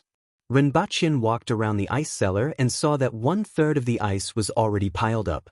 And this was under the condition that they had to supply the white bear. It could be seen that these people did not slack off at all on the day he left. However, the basin-shaped ice cubes were not easy to pile up. Rinpoche was considering whether he should make a few custom square boxes to make ice. Not long after, many odd-job workers arrived and greeted Rinpoche. This made Rinpoche, who had never been a class monitor since he was young and had always been a passerby, feel very good. They had to work for a while before going for breakfast. Rinpoche asked, where do we go to forge things? If it's metal products, we have to go to the Baisher district. There are many workshops there. Someone understood Rinpoche's intention and immediately replied. Is it troublesome to leave the beast park? Let's greet caretaker Sher and leave with a note. Rinpoche nodded his head and said to everyone, work hard, I will treat all of you to a good meal tonight. Okay. Upon hearing this, everyone became excited. Breakfast was vegetable porridge, which was a mixture of coarse grains and vegetables. It didn't taste very good. However, it was still okay in this world. The odd-job workers' meals were even worse than this. After breakfast, Rinpoche looked for caretaker Sher and said, Caretaker Sher, I need to go out and forge a few metal boxes. I also need to go out to settle some matters today. If you are not in a hurry, you can come with me, caretaker Sher said. Rinpoche laughed. That would be the best. He did not even know where the gate was, let alone the so-called Baisher district. It was a good thing to have someone who was familiar with the surroundings and the local customs to go out with him. Otherwise, he did not know if he would offend other people's customs because he did not know. If that happened, he would be beaten up. After caretaker Sure finished his work, he changed into a set of clothes that were obviously of a higher quality and pulled Rinpochen out. The beast park was connected to the palace. However, there were other exits in the beast park that were guarded by a few soldiers. Caretaker Sure flashed the token on his waist and brought Rinpochen out. The next time you come out on your own, you have to use a note. Don't lose it, or you won't be able to enter, Caretaker Sure warned Rinpochen. Going in and out is easier than I thought. Otherwise what? No matter what, there should be more guards and more complicated checks, right? Otherwise, what if someone sneaks in? Caretaker Sure laughed heartily. Why would it be so troublesome? The beast park belongs to Her Majesty, who would go there for no reason. Out of the beast park was a dirt road with woods on both sides. After walking for a distance, they arrived at a residential area. These are the residences of the various officials, Caretaker Sure said to Rinpochen as he pointed to the residences on both sides. After walking for a short distance, Rinpochen heard a clamor in front of him. He saw two people fighting. Or rather, one person was riding on the other person and beating him up. Both of them were dressed in embroidered clothes and did not look like they were from ordinary families. There were also some people who looked like attendants watching the fight. Caretaker Sure brought Rinpochen along as they walked past. Rinpochen kept turning his head to look. This was really a case of fists hitting flesh. He could clearly hear the sound of fists landing on his face. Even he could feel the pain. The person on the ground suddenly retaliated. With a kick, he sent the person riding on him flying into the wall. He really flew into the wall and created a big hole. Rinpochen gasped when he saw this scene. No one is going to do anything? Rinpochen asked. What's there to do? It's just a fight, Caretaker Sure said casually. I don't think anyone is going to help. Of course, they are drawing a circle. If someone interferes, they will be ridiculed to death, Caretaker Sure said. At the same time, he warned Rinpochen, if someone asks you to draw a circle, don't be afraid, just beat him up. Whether it's the officials in the imperial court or the commoners, just beat them up. Rinpochen thought for a long time. Drawing a circle might mean a one-on-one duel. According to the literal meaning, whoever stepped out of the circle would lose. But can we even beat up the officials in the imperial court? Rinpochen asked curiously. If he asks you to draw a circle, of course you can. But you can't ask him to draw a circle. If that's the case, the officials in the imperial court will be exhausted to death. Rinpochen grinned. This seemed to be similar to the duels in some ancient countries. If you provoke any of the officials in the imperial court and they challenge you to a one-on-one duel, you can retaliate and beat them up. Furthermore, from Caretaker Sure's words, it seemed that there was no need to worry about revenge. Rinpochen measured his own physique. These days, all the people he saw were tall and strong. Their arms were big enough to run a horse. He reckoned that even if a few of him were to be tied together, he would not be able to defeat them. Looking at the situation of street fights in this world, Rinpochen seriously considered whether he should carry a stun baton or pepper spray with him to protect himself. Do the officials in the imperial court often find people to draw circles? For example, what will happen if you offend them? Most people who offend them will only get their guards to teach you a lesson. Unless the other party is also an official in the imperial court. Do the officials in the imperial court also draw circles? Rinpochen asked curiously. Of course, there are fights in the throne room every 2 to 3 days. A few days ago, the king of the nation and the general of the north were approved by Her Majesty to draw circles on the palace wall. At that time, there were many spectators below. Some of them went 1 day in advance to secure a spot. Rinpochen felt awkward when he heard about drawing circles. However, after listening to Caretaker Sure, he had a direct understanding of Daeyo's intrepid customs. Even though he knew that the people of Daeyo were intrepid when they were drinking and chatting, but after listening to Caretaker Sure, he finally knew how intrepid they were. Fighting in the throne room every 2 to 3 days, and the Empress approved a one-on-one duel on the palace wall. Just thinking about it made his teeth hurt.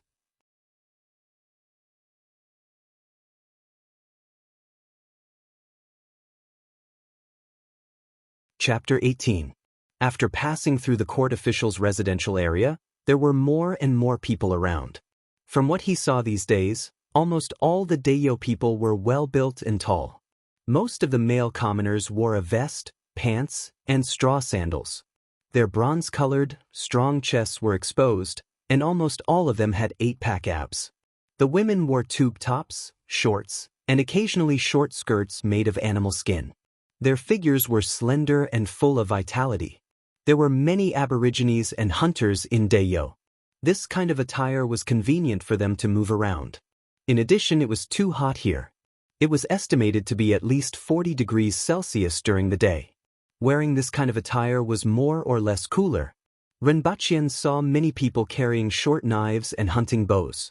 This made Renbachien, who had always lived in a stable and peaceful environment on Earth, feel very insecure. Even in ancient China, knives, spears, bows, and crossbows were regulated. But here they could be seen everywhere. After walking for a short distance, Renbachien saw another chaos. This time, it was a quarrel between a few aborigines and a certain shop owner. Behind the shop owner were a few well-built men with sabers. However, their skin was fairer, and they were slightly shorter. Their clothes were also different from other Dayo people. Those are the people from the Yun nation, those bastards who exploit people's marrow. Caretaker Shi glanced at them and said to Renbachien. It was obvious that he was very resentful. Before the two of them could go over, the two groups of people started fighting. Immediately, there was chaos. In less than a minute, someone flew out and fell heavily on the ground. After rolling on the ground, he rushed back into the fight. Renbachien looked at his small arms and legs. He reckoned that he could not even defeat a woman. This was simply too sad. Very quickly, a group of people wearing uniforms and carrying long knives appeared out of nowhere and separated the two groups of people. The aborigines and the few people behind the businessman were taken away. As for the shop owner, he was naturally unharmed since he did not make a move. Didn't you say that you don't care? Renbachien asked doubtfully. We don't care about drawing circles, but we definitely have to care about this kind of street brawl, Caretaker Shi said.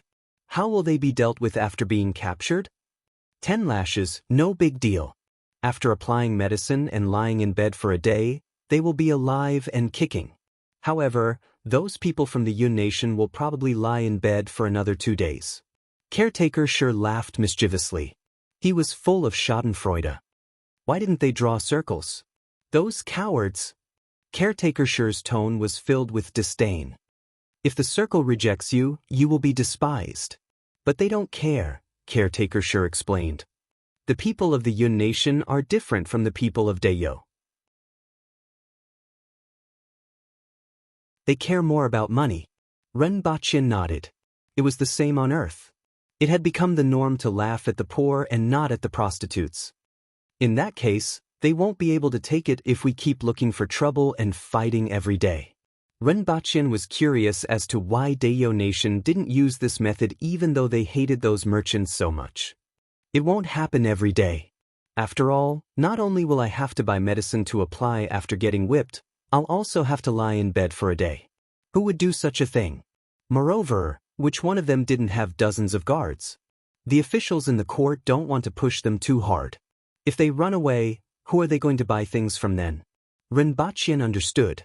The people of Dayo hated the greed of these merchants, but they couldn't live without them. Ultimately, it was because Dayo lacked everything. In terms of basic necessities, food, housing, and transportation, more than half of them had to rely on external help. Those merchants were fearless because they grasped this point. At the same time, they didn't dare to push Dayo Nation too hard. Renbachien admired the scenery on both sides of the road as he walked. There were all kinds of tall wooden houses, and most of them were 2 stories high. There was a stone wall separating the 2 houses. Renbachien guessed that the stone wall was used for fireproofing. This was to prevent a fire from burning down a large area. The shop signs on both sides of the road were also written with hieroglyphs, but they were different from Chinese characters. Rinpoche didn't understand ancient Chinese characters and didn't know if they were similar to ancient Chinese characters. What opened Rinpoche's eyes the most were the carriages that occasionally passed by. They could be considered as carriages for the time being. Most of them were pulled by creatures that looked like sheep, but their bodies were similar to cows. Occasionally, one or two deer-like creatures could be seen pulling the carriages.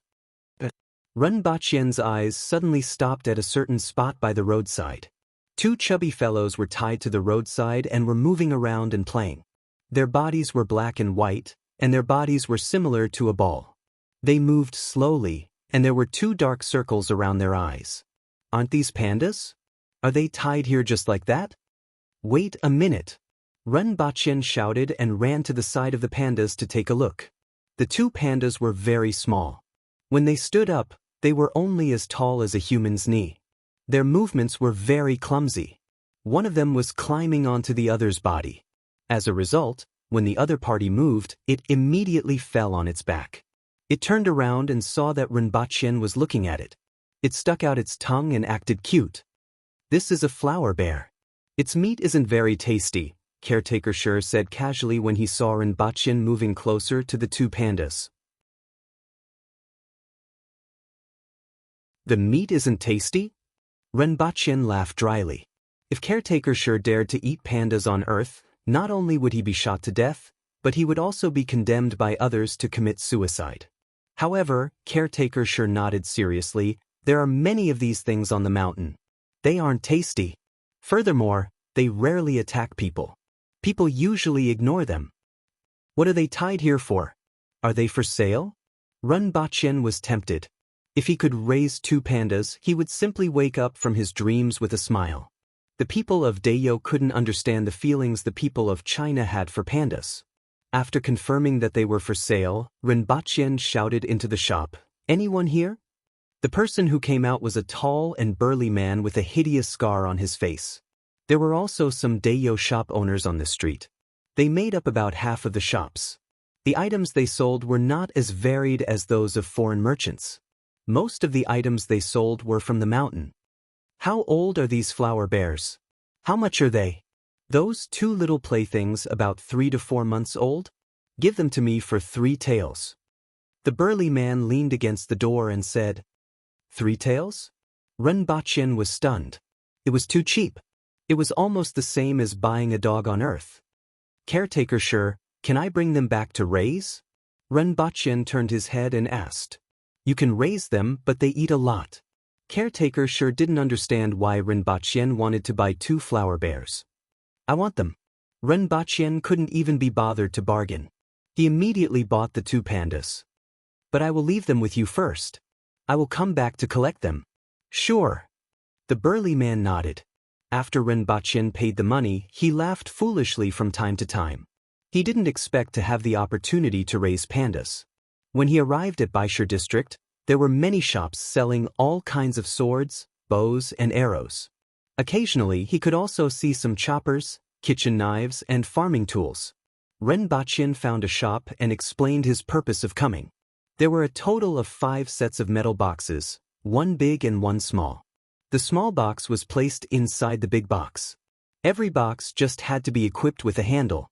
Rinpoche only had one request. It was to have less rust and not break easily. He didn't care about anything else. This kind of box was very simple and could be made by a shop. 1 set for 1.5 taels. 5 sets for 7 taels. The shop owner directly said.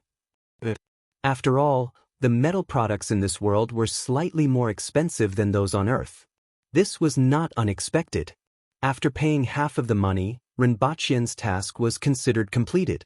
Following which, Rinpoche and Caretaker Sure went to a few other places in the city and ordered some things. These were the food for the animals in the beast park. When the time came, they would be sent directly to the beast park. Rinpoche thought of the 2 little fellows and specially bought some bamboo leaves to send to the 2 little fellows.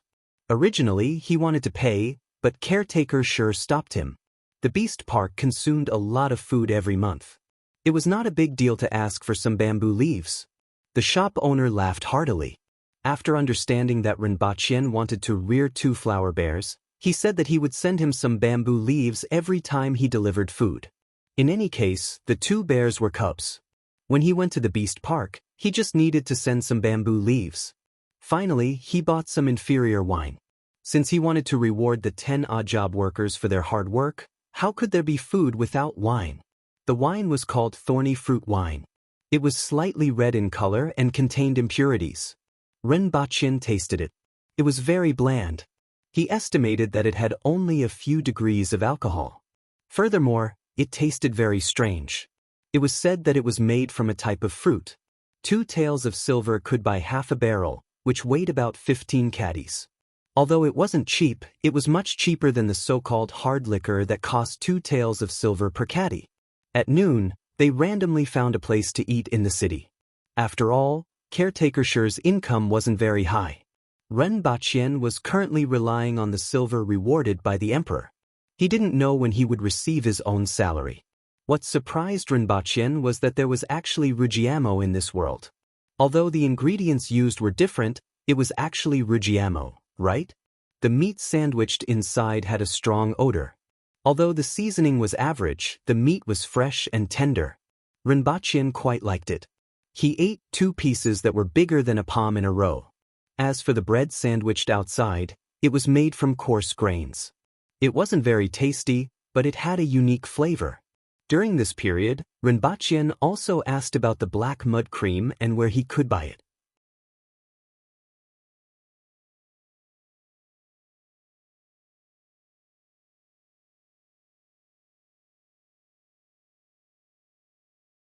Chapter 19. Chin Medicine Shop, this is it. Caretaker Shi pointed to a sign in the distance. Rinpoche memorized the location. It was getting late. He would go there next time to discuss and see what he could use to exchange for the prescription and raw materials. On his way back, Rinpoche inquired about this Chin Medicine Shop. It was said that it was a family from Great Xia who had been living here for more than 30 years. Their medical skills were superb, they were good people, and their fees weren't expensive. Most of the time, they were allowed to delay the payment for treating the Aborigines. They would only pay after they returned from hunting. The people of Dayo were straightforward and would definitely repay any kindness. Very few of them did not return with money. Those who did not return would most likely stay in the mountains forever. Therefore, even though they were outsiders, most people respected the owner of this medicine shop. Back at the shop that sold the pandas, the owner even gave them a bamboo basket and some bamboo leaves. It wasn't a lot, but it was just enough for the 2 little chaps to eat for 2 meals. Rinpoche carried one of them. It was furry and soft, but it had a little smell. The little chaps couldn't stay still in his arms and moved around curiously. This made him extremely happy. Rinpoche placed the 2 chaps in the basket and only revealed their heads to look around. Upon returning to the house in the beast park, Rinpoche released the 2 little chaps. The 2 little chaps stared blankly on the ground for a while before cautiously checking their surroundings. From time to time, they would bump into something or fall. Rinpoche liked these 2 silly chaps from the bottom of his heart. He couldn't help but carry them and rub his face against them. He didn't mind their smell at all. After thinking for a long time, he came up with names for the 2 pandas. The one that licked his face a few times just now was called Tian Tian, and the one that kept falling was called Gun Gun. After naming them, Rinpoche was happy again. Most people kept cats and dogs. Warriors kept bears. Wealthy people in the Middle East kept leopards. Rinpoche was probably the only one who kept pandas. If he brought them back to the streets? Well, what awaited him wouldn't be envious gazes, but the police. He took out the food that he prepared and smelled it. There was no problem. However, if he left it for another night, it would probably start to stink. Rinpoche went to the ice cellar. After a day, the ice cellar was filled to the brim. All right, let's eat. I will reward everyone today with food and wine. As soon as Rinpoche finished his announcement, everyone cheered. Then he called Caretaker Shi and the other 3 caretakers of the beast park over and moved 3 tables outside. Among them, Caretaker Shi's position was the highest. The other 3 caretakers were 1 rank lower. Ren Baqien was a newcomer and had the fewest subordinates. Ren Baqien, caretaker Shi, and 3 other caretakers sat at one table. The other odd job workers sat at the other 2 tables. When the dishes that Ren Baqien had prepared were sent over, the chef eagerly ran over and asked with a smile, "Caretaker Ren, how did you make these dishes?" Needless to say, it was obvious that he had stolen a bite. "You want to know?" Ren Baqien laughed. The chef hurriedly nodded, his eyes shining. "When the meals are ready, I will teach you a thing or two," Ren Baqien said as he slapped the chef's back. "All right, let me know what you want to eat in the future." The chef's face was full of joy. Just now, he smelled the aroma of the dish and secretly ate a little. The material was not very good, but the taste was simply endless. After all, the recipe had been improved over hundreds of years, and the ingredients were made with various seasonings. The simple cooking methods in this world could not be compared to it.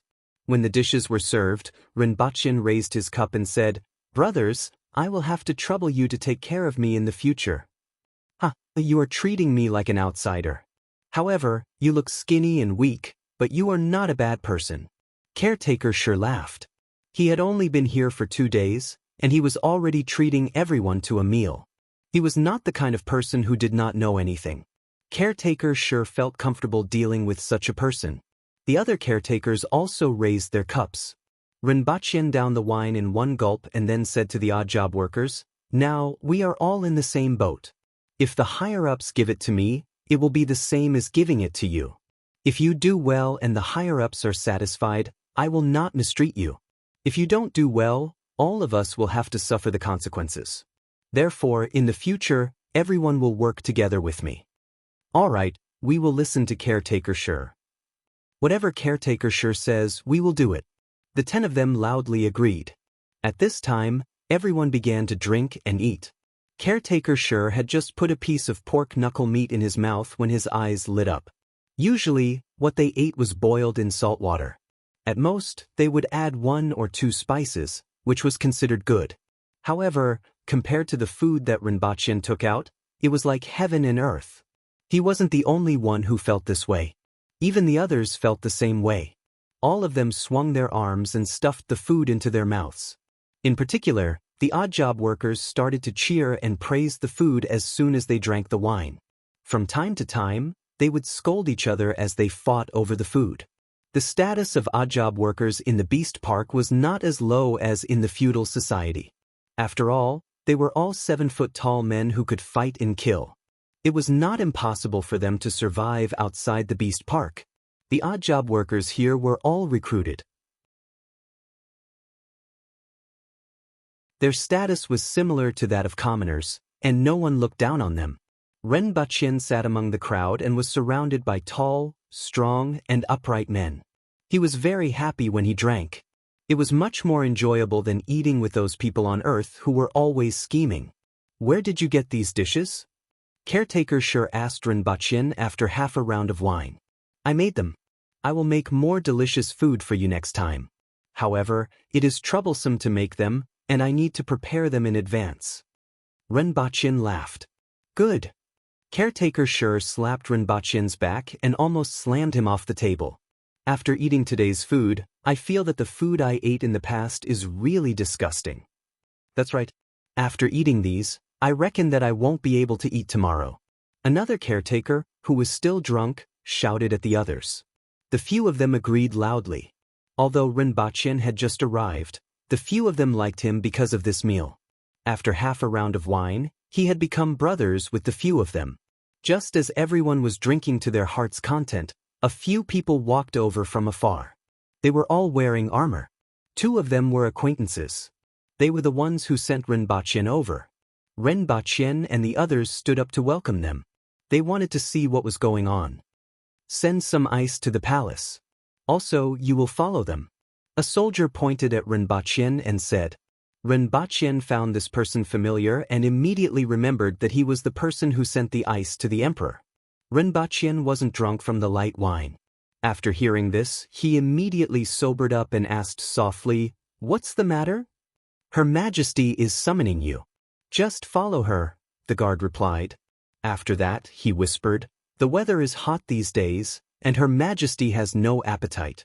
Didn't you say that you know how to make delicious food from all over the world? Rinpoche gritted his teeth. If they had come a little earlier, he would have cut some beef and brought it over. However, he didn't have anything on hand now. His culinary skills were just so-so. The Empress had eaten countless good food. The food that he cooked was something new to her. He didn't have much confidence that the Empress would praise him like these people. Furthermore, he didn't know much about the spices and food in this world. It seemed like he could only go and take a look at the situation first. "Thank you, brother." Rinpoche cupped his hands and called out to the odd job worker, "Aren't you going to send the ice to the palace?" He then turned to the few caretakers and said, "Please enjoy your food. I will make a trip to the palace."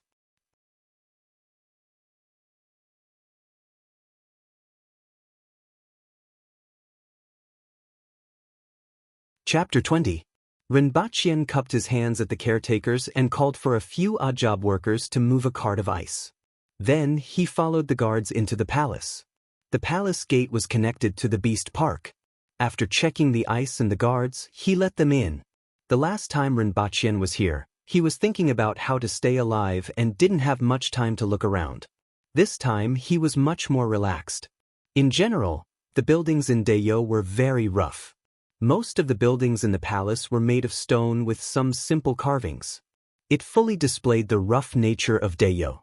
However, Rinpoche found it interesting. After all, there were too many exquisite gardens on earth.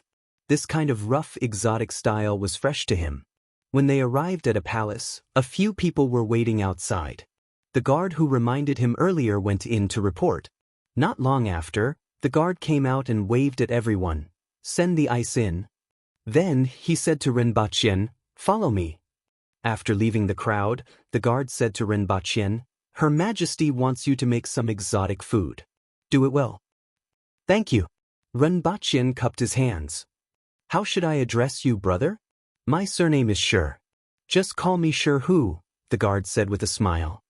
"Brother Shur Hu and caretaker Shur are from the same family?" Rinpoche asked curiously. "We are from the same village."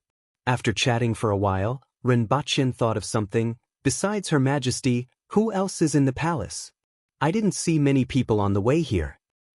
"There are also some maids and odd job workers." "Then there are us guards," Shur Hu said. Rinpoche was slightly surprised that there were no eunuchs in this world. After walking for more than 10 minutes, they arrived at a big courtyard. Inside, there were dozens of people bustling about. This was the imperial kitchen of the palace. It was in charge of the emperor's meals. If there were other people from the imperial family, they would also be in charge here. As for the food of the guards, odd job workers, and maids, there were other places. The supervisor of the imperial kitchen was a tall and fat man. He didn't know if all the chefs were like this, but most of them were. In particular, the chefs here had to study all kinds of dishes every day and try all kinds of things. They had to eat everything one by one, so it wasn't strange for them to become fatter. "Caretaker Go, this is Caretaker Ren from the Beast Park. Her Majesty doesn't have a good appetite today, so she asked him to prepare some exotic delicacies." Shur Hu introduced Caretaker Ren to the imperial kitchen. Hearing this, the fatty's face was obviously unhappy. He immediately flared up. "Since when is it the Beast Park's turn to cook? Who is it for?" "Caretaker Go, be careful with your words," Shur Hu said in a deep voice. Caretaker Go then realized that his words seemed to be scolding Her Majesty. He hurriedly said, "I didn't mean it. Please don't blame me." The weather has been hot these past 2 days, and His Majesty's appetite isn't good. He didn't eat much for lunch today, Shur Hu continued. "It's my fault." Caretaker Go lowered his head and said, "No matter what, it was the fault of the imperial kitchen that His Majesty did not eat much. As for whether the weather was hot or not, it was not an excuse. This caretaker Ren is from the outside world and is proficient in culinary skills. Hence, Her Majesty asked him to prepare some exotic delicacies. The imperial kitchen receives your orders." Caretaker Go cupped his fists. Then he said to Rinpoche, "Come over here, just tell me what you need." I want to see what kind of exotic delicacies you can make." It was obvious that even though he agreed verbally, he still had a lot of resentment in his heart. After all, the imperial kitchen was his territory. The chefs in the imperial kitchen had absolute confidence in their own skills. If a chef were to display his culinary skills, they might be willing to learn from him. However, a caretaker from the Beast Park came to cook for the Empress. This made them feel uncomfortable. Previously, Rinpoche saw that caretaker Go didn't quibble and directly admitted his mistake. Hence, he had a good impression of caretaker Go. However, since caretaker Go didn't like him, there was no need for him to build a good relationship with caretaker Go. As long as he could make something that satisfied the Empress, it would be fine. The main part of the imperial kitchen was a huge room inside. There were two slightly smaller rooms beside it. Rinpoche entered the biggest room and took a look. There were all kinds of vegetables that he had never seen before. There was also a lot of meat at the side. The first thing that Rinpoche noticed was the seasoning. He tasted them one by one. Salt, brown sugar, a sweet and sour fruit core, soy sauce, vinegar, a spicy fruit, a ginger rhizome, and a jar of weird meat sauce. These were all the seasoning that the imperial kitchen had. It was much scarcer than what Rinpoche had imagined. He reckoned that any ordinary household in China would have more seasoning than this. Just like that, the group of chefs from the imperial kitchen looked at Rinpoche with arrogance. They wanted to see what he could make. Rinpoche boasted that his culinary skills were average. He definitely couldn't make anything good with these ingredients. As for relying on the taste of the ingredients themselves, Rinpoche didn't even understand the ingredients here. What could he make? How is it? What do you want to make? Caretaker Go looked down at Rinpoche and asked. Rinpoche was slightly disappointed. Just these few ingredients aren't even enough to make zhajiang noodles. Upon hearing this, Caretaker Go got angry on the spot. The whole world is filled with these ingredients. The imperial palaces of Great Xia, the Yun nation, and the Qin nation also have these ingredients.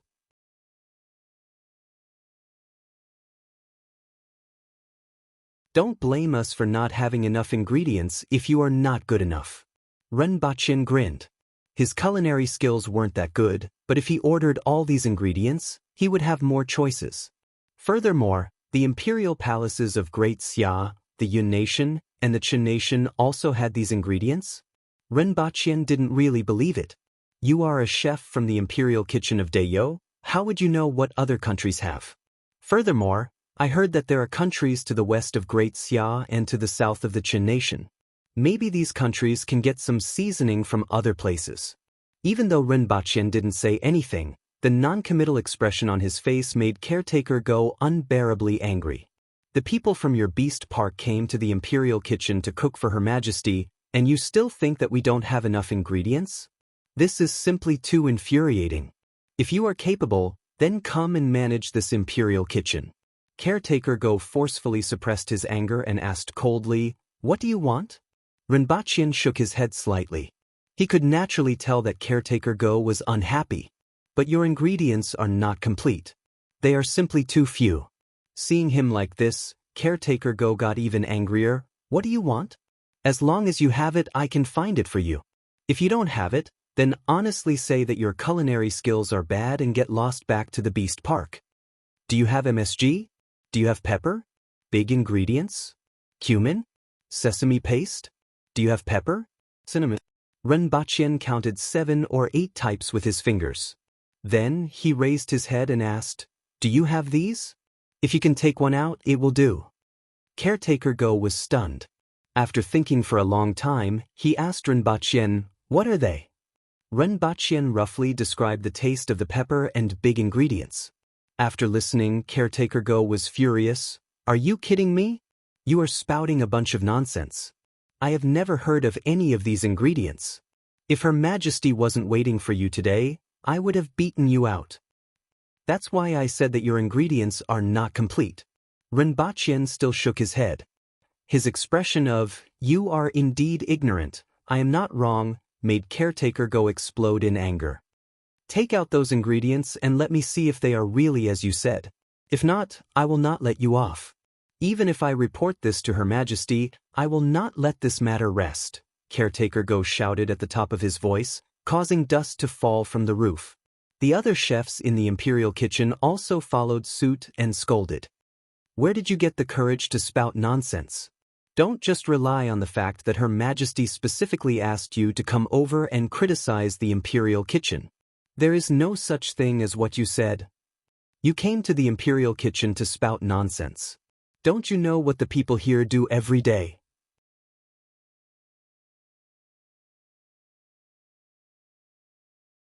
The people in the Beast Park know how to cook.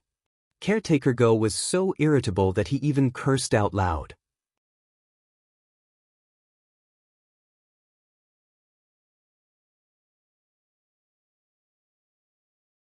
Chapter 21. Rinpoche wasn't angry even though he was scolded. He said unhurriedly, "What will you say if I take it out?" "If you really take it out, I will call you Grandpa," Caretaker Go said angrily. "I will call you Dad," one of the chefs suddenly said. Rinpoche almost spat out his food on the spot.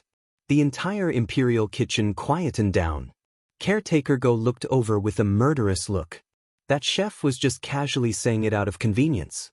He didn't expect to hear Caretaker Go's words and become one generation higher. Seeing Caretaker Go's murderous look, that chef was stunned for a moment. He hurriedly corrected himself, "I will call you Grandpa too." Rinpoche was overjoyed. "Forget about calling me Grandpa. In the future, call me brother when you see me. I will serve you well when I come.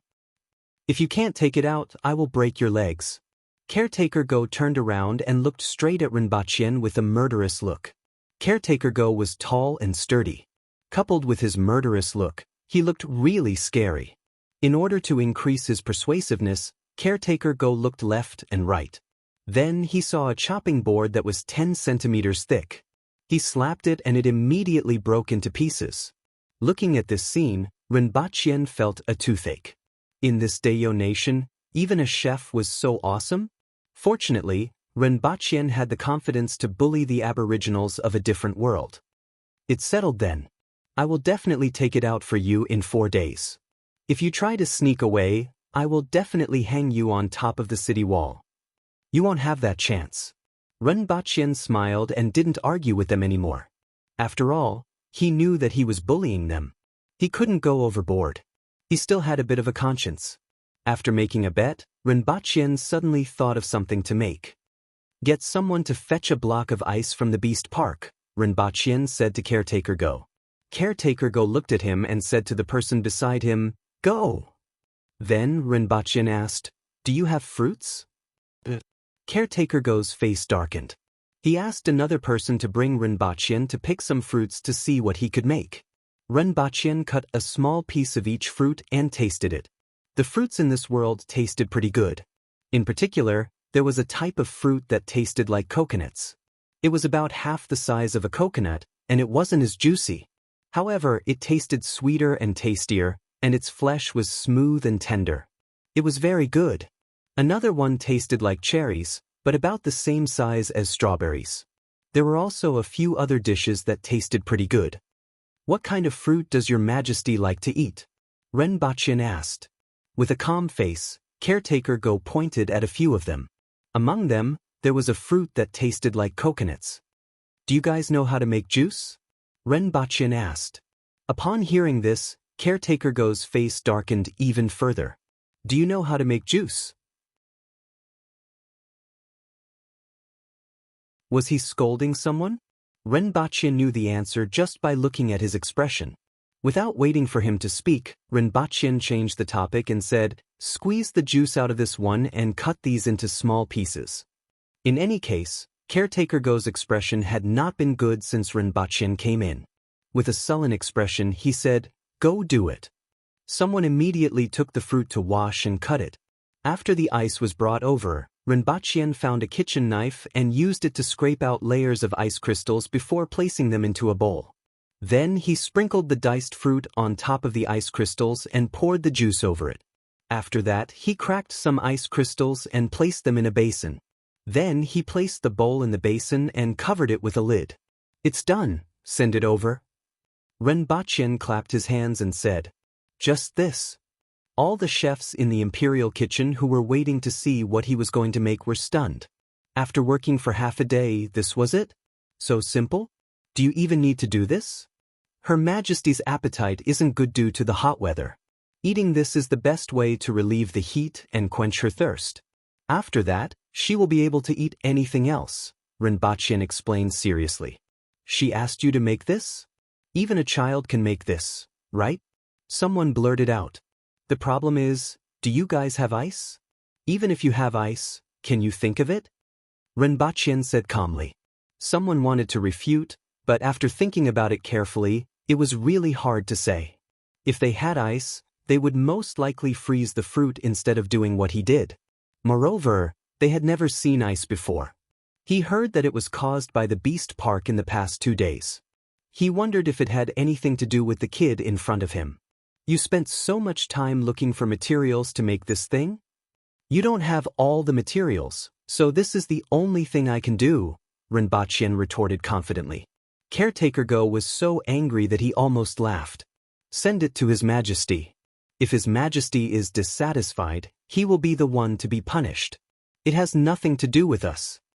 After Caretaker Go finished speaking, he thought for a while and said, I will personally send it over, lest Her Majesty misunderstands that it is our problem. After Caretaker Go took the things away, Rinpoche and the group of cooks were left staring at each other. Rinpoche was bored, so he looked at the ingredients in the imperial kitchen, such as fruits, vegetables, and meat. For those he didn't know, he put them all into his mouth to taste. When Caretaker Go sent the bowl of shaved ice to the palace, the Empress was lying lazily on the couch. There were several basins of ice cubes placed on the ground around them, emitting a dense chill. This caused the temperature in the palace to drop quite a bit. Your Majesty! Caretaker Go took out a bowl from the ice basin. This is made by that fellow with the surname Ren from the Beast Park. He emphasized on the words, that fellow with the surname Ren from the Beast Park. The Empress responded lazily. Immediately, someone brought the bowl over to test for poison and taste. After that, the bowl was placed in front of the Empress. What is this? The Empress looked at the thing in the bowl and asked. I don't know either. The Empress stirred it with a spoon and put a little into her mouth. Her eyes lit up. The flesh, juice, and ice were mixed together. When she ate it, it cooled her heart. After eating a few mouthfuls, the Empress nodded her head and said, Not bad, it suits my taste. Is there anything else? Caretaker Go was a little surprised that the Empress said it was not bad. After all, he had seen how it was made from the beginning to the end. It was just shaved ice cubes and then poured the flesh and juice over it. It wasn't anything special. Yet, such a simple thing suited the Empress very well. However, the Empress didn't praise the meticulously prepared meals in the imperial kitchen. This made him feel somewhat defeated. However, he quickly replied. He said that the imperial kitchen didn't have a complete set of seasonings and didn't cook anything else. What did he say? The Empress asked with interest. He said. Caretaker Go was angry when he thought about what happened just now. It wasn't even enough to make zhajiang noodles. What's zhajiang noodles? The Empress asked curiously. I don't know either. Caretaker Go answered first before saying angrily, however, this person is purely spouting nonsense. These are the only seasonings used. Even the Yun Nation's palace is the same. I haven't even heard of those things that he said. And then? The Empress asked with interest. He said that he would bring it out in 4 days. However, I don't believe it. Even if there are other seasonings that few people know about, they can't be brought out in a few days. I feel that he is stalling for time, Caretaker Go said. Why is he stalling for time? I don't know about this. It's only 4 days. We will know after a while, the Empress said indifferently. Pass it down and let him go back to prepare. I will see what he can make in 4 days, the Empress said. She wasn't the least bit interested in what happened in the imperial kitchen. What she was interested in was what Rinpoche could actually make.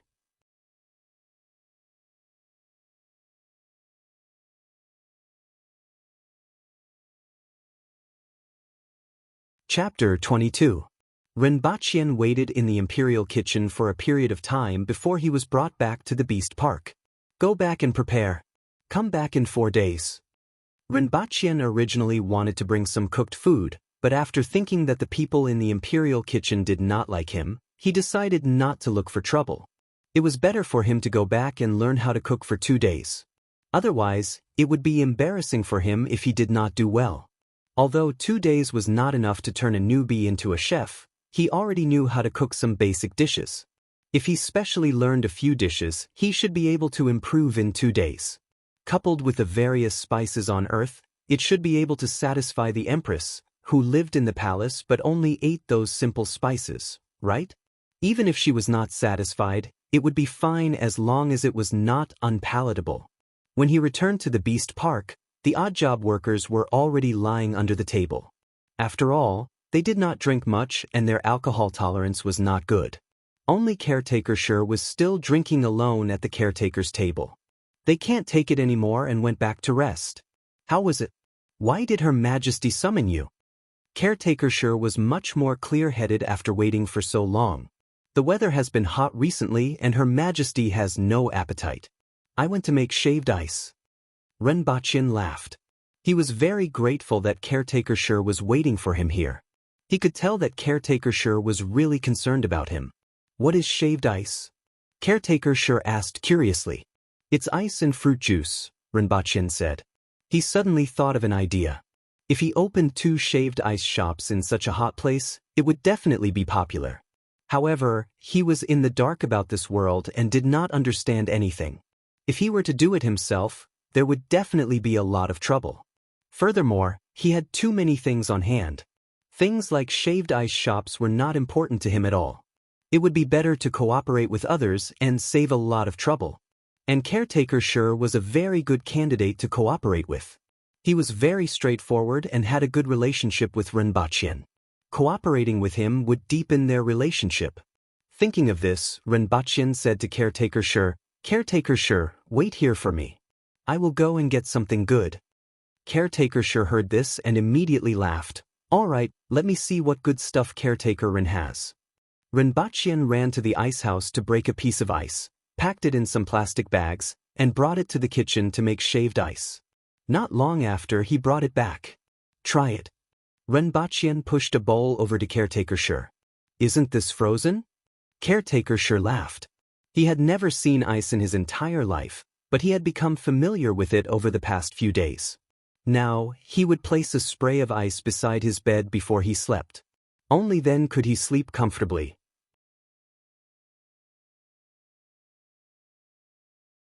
Try it. Renbachien laughed. Caretaker Sure looked at him suspiciously. He stirred the water with a spoon and asked, Is there ice inside? This is shaved ice. Try it. Caretaker Sure imitated Renbachien and stuffed a spoonful into his mouth. The coldness mixed with the sweetness and sourness went straight to the bottom of his heart. It's so cold, Caretaker Sure exclaimed as soon as he swallowed the spoonful. His throat was almost frozen. After a while, he took a small bite and sighed, It's so comfortable. Eating this on such a hot day is really enjoyable. Caretaker Sure, do you intend to make a deal? Renbachien asked with a smile. Deal? I'm just a boorish old man. What kind of deal can I make? Caretaker Sure held the bowl and ate while looking up at Renbachien. He didn't seem too interested. The main reason was that he knew his own business.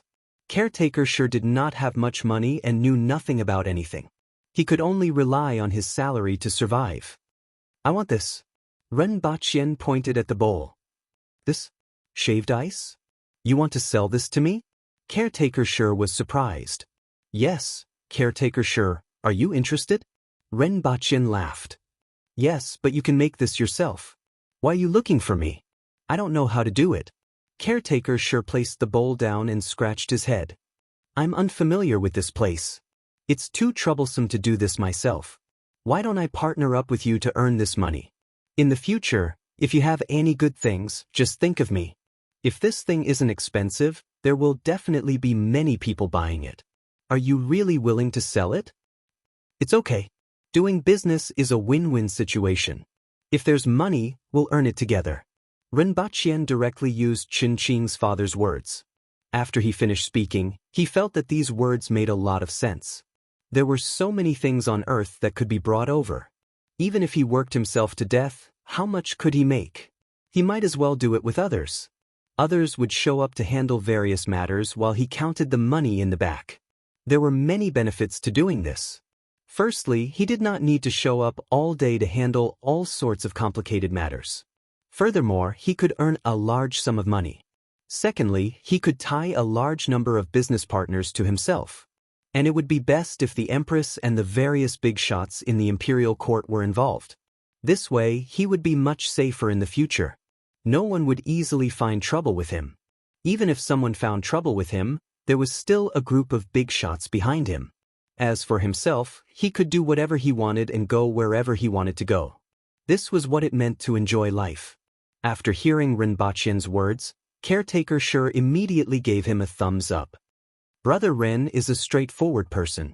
If I say anything else, it would be too pretentious. Just like what Brother Ren said, let's partner up to do this business. Rinpoche immediately poured wine for both of them and clinked their bowls together. It would be easier for him to integrate into this world in the future.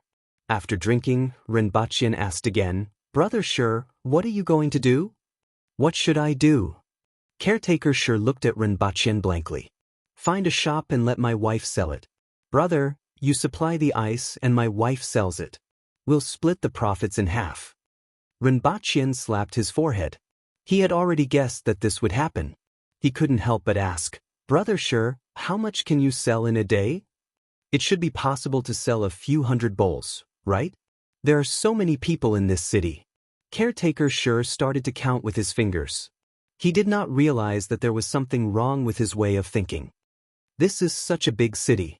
People can't cross half the city just to buy a bowl of shaved ice, right? How much money can you earn even if you tire sister-in-law to death? Caretaker Shi could tell that Rinpoche was implying something else. He asked, Brother Ren, what do you suggest we do?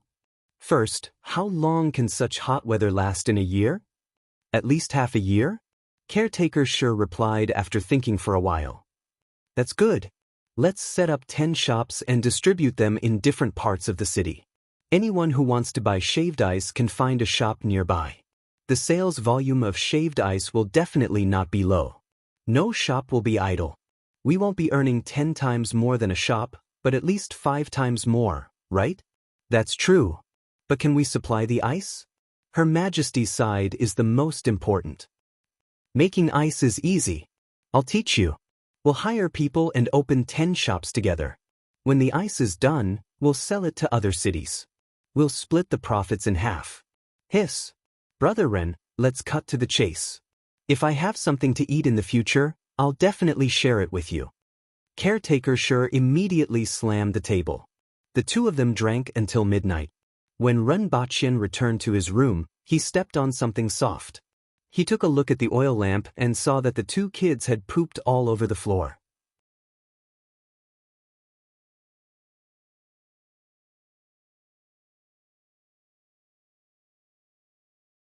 Chapter 23. The next day, Rinpoche was woken up by an anxious Caretaker Shi before he could even wake up. What's the matter? Rinpoche asked drowsily. Was what you said last night true? Caretaker Shi asked. About the shaved ice shop? Of course it's true. How can I joke about this? That's it. Let's go out and see if there are any suitable shops.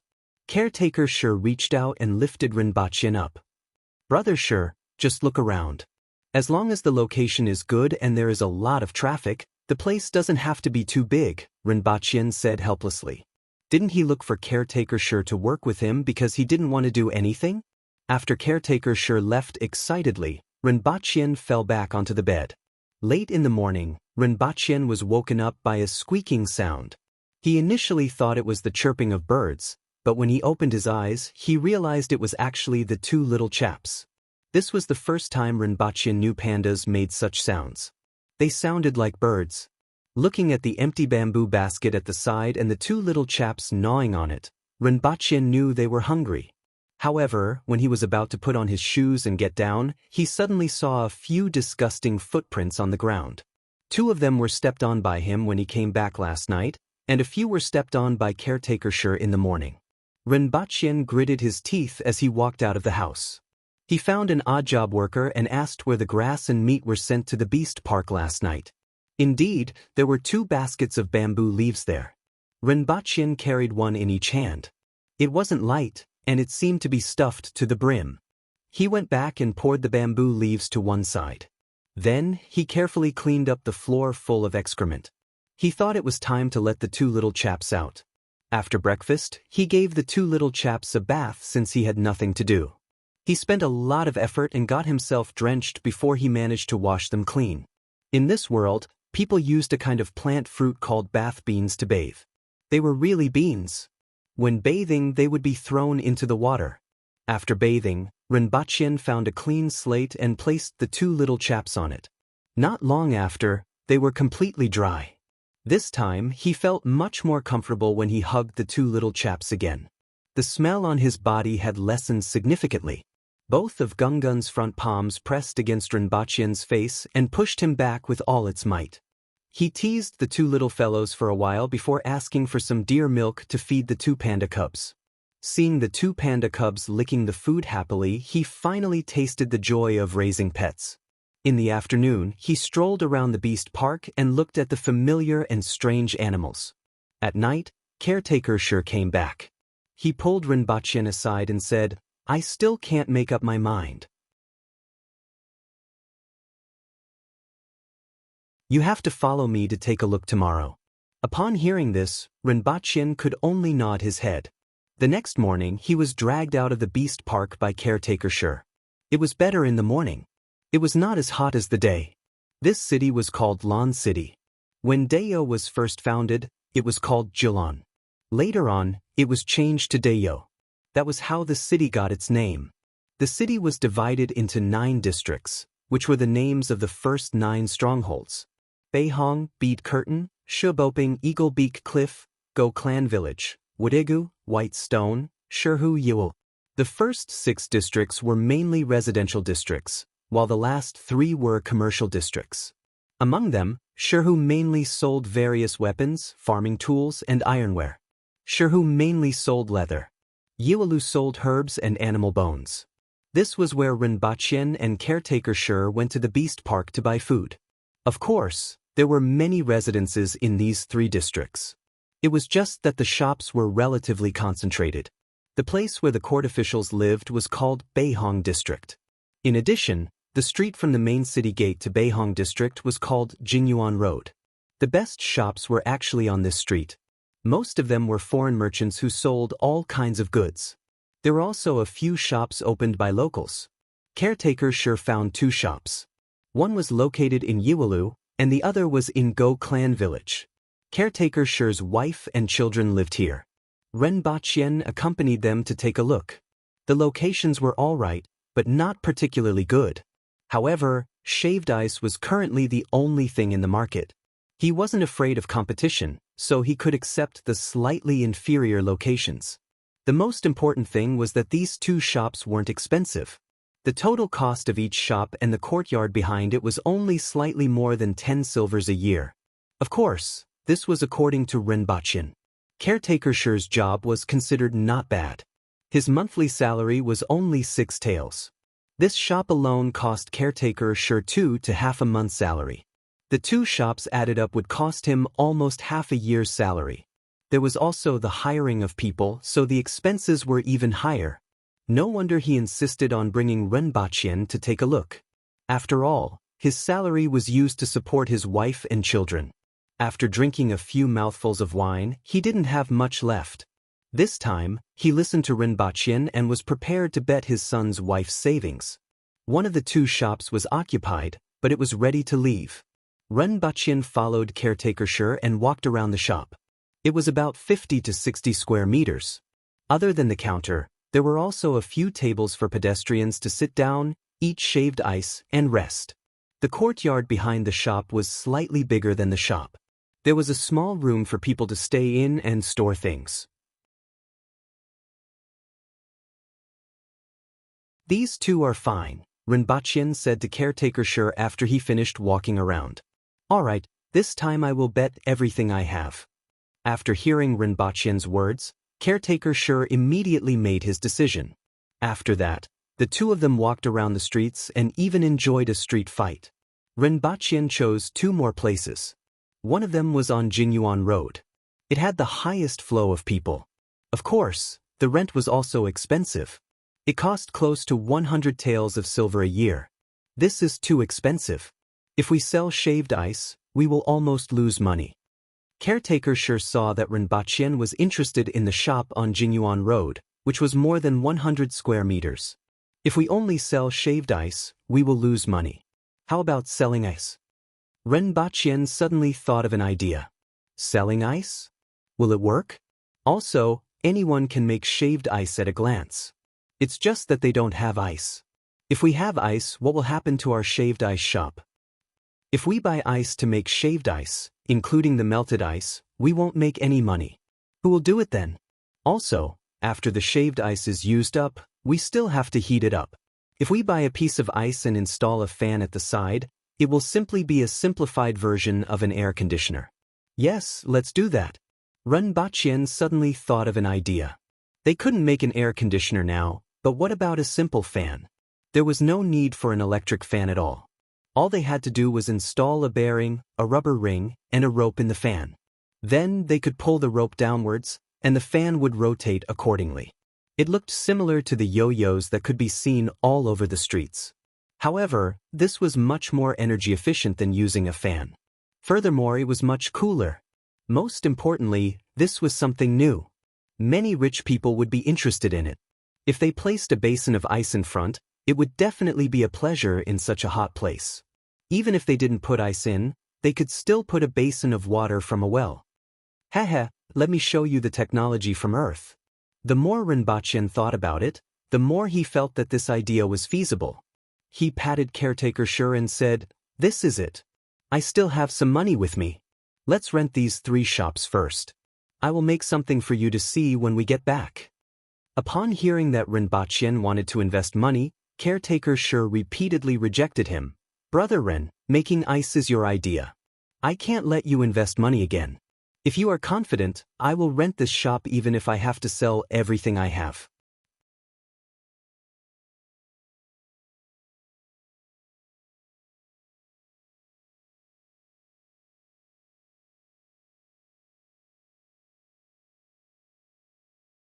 Chapter 24. Rinpoche turned around and saw a middle-aged man wearing a long gown with a mustache. He was not sure if he was from the Yun Nation or the Chen Nation or Great Xia. He was standing not far away from them with a smile on his face. It seemed like he had heard what Caretaker Shi said just now. Beside him, there were 2 other people who were much more muscular. They seemed to be bodyguards. Caretaker Shi took 2 steps forward and stood in front of that person. He was half a head taller than that person. "What are you laughing at?" Caretaker Shi's tone was filled with unfriendliness. It was as if he was ready to smack Rinpoche's face if Rinpoche did not agree with him. The 2 guards also took a step forward. Ever since Rinpoche met Caretaker Shi, their relationship had always been very good. Therefore, other than Caretaker Shi's straightforwardness, Rinpoche did not have any other feelings for him. At this moment, Rinpoche realized that Caretaker Shi wasn't a kind soul. It might also have something to do with the fact that the other party was a foreigner. The people of Dayo didn't really like foreigners. In their opinion, every foreigner who came to Dayo exuded an aura of greed from head to toe. "It's nothing. It's just that when I heard what you said just now, I suddenly remembered my past business." The middle-aged man said with a smile and took a step back. Even though he had just arrived in Lan City, he already knew how to deal with Dayo people. Although this was a little cowardly, it would save him a lot of trouble. After all, he was a businessman who came to Dayo to seek wealth. Taking a step back was not a big deal. In his eyes, those greedy fellows who fought with the Dayo people were all fools. They thought that Dayo Nation needed the things that they brought, so they didn't dare to make a move against them. However, they didn't know that they had already placed their necks under the blades of others. However, he was somewhat curious about Rinpoche. It seemed like he wasn't from Dayo, but he had a good relationship with them. This was extremely rare.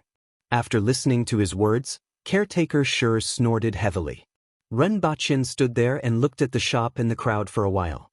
He realized that the person was still standing at the side and asked curiously, "Why aren't you leaving?" That person said with a smile, "Unfortunately, I also have my eyes on this shop. I'm here today to take it down." Renbachyan was elated. He had finally met his match. This shop seemed to be quite popular. If he didn't come out today, he wouldn't have anything to do with it. Looking at the middle-aged man's calm and unruffled appearance, Renbachyan reckoned that the owner of the shop would arrive soon. Since he had nothing to do, he might as well wait for a while. Not long after, a burly man came. Without saying a word, he put away the wooden board in front of the door, pushed the door open, and went in.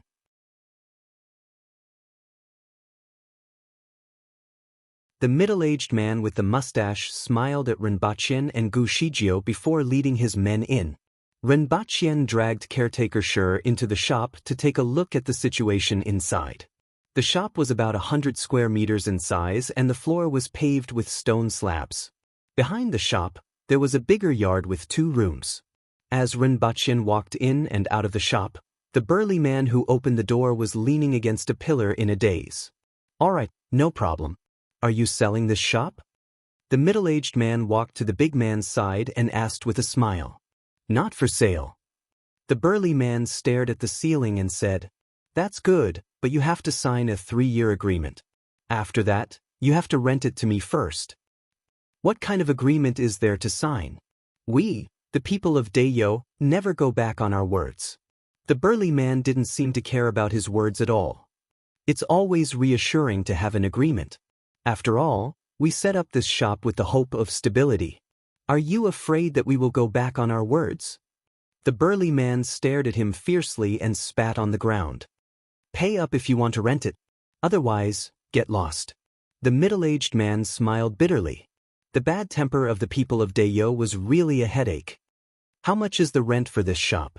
Renbachyan interrupted and asked. "Aren't you guys together?" The burly man asked back. He sized up Renbachyan and caretaker Shur. 150 taels a year. Renbachyan felt a toothache. Caretaker Shur only earned 6 taels of silver a month. This rent was equivalent to his salary for 2.5 years. Renbachyan still had more than 80 taels of silver, which was barely enough for half of the rent. However, Renbachyan immediately thought that he could earn money in the real world. 80 taels of silver was only slightly more than 10,000 yuan, 150 taels of silver was 30,000 yuan. Moreover, it was only for a year. In this case, the rent was really too cheap. In his city, with such a location and such a shop, it was impossible to rent it without 400,000 to 500,000 yuan a year. "All right, I will rent it." Renbachyan immediately said, "I will pay you the deposit today.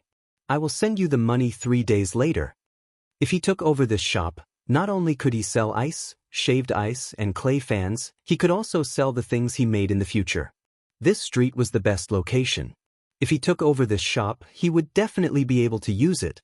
Caretaker Shur wanted to say something but hesitated. He still looked very worried. "Little brother, you are not being loyal." The middle-aged man with the mustache smiled bitterly. "He who is quick gets it." Renbachyan laughed. The burly man said, "All right, I will wait for you for 3 days. Same time." The middle-aged man said, 160 taels a year, I can pay up now." The burly man rolled his eyes. "Let's talk in 3 days. If he doesn't bring the money, I will rent this shop to you."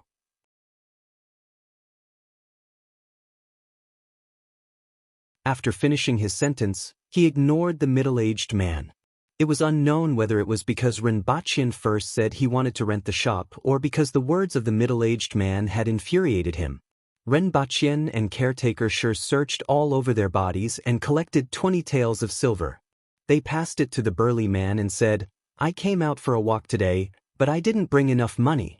I will definitely send it over at this time 3 days later." "All right.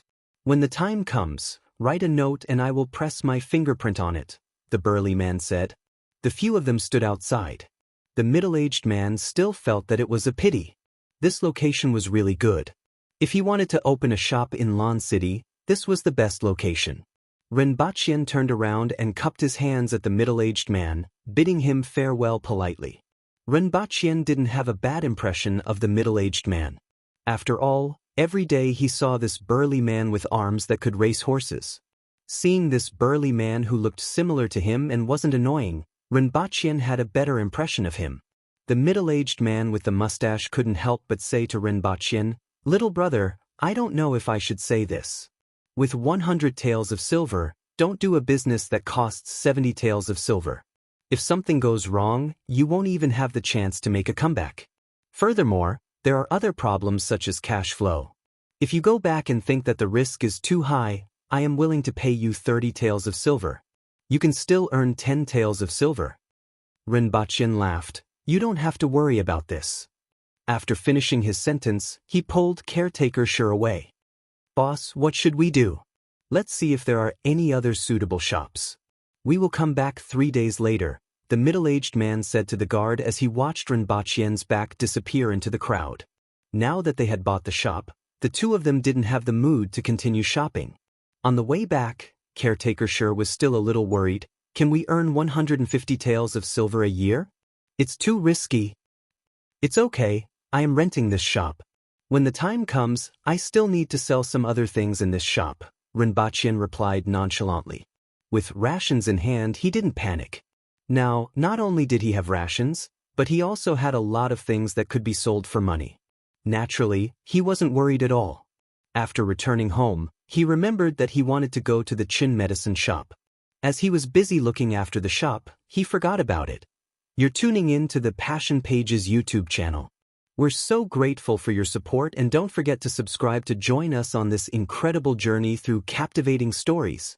Your generosity through donations truly makes a world of difference, as it's the primary source of revenue that allows me to expand and enhance this channel for you. Thank you from the bottom of my heart for being a part of this adventure.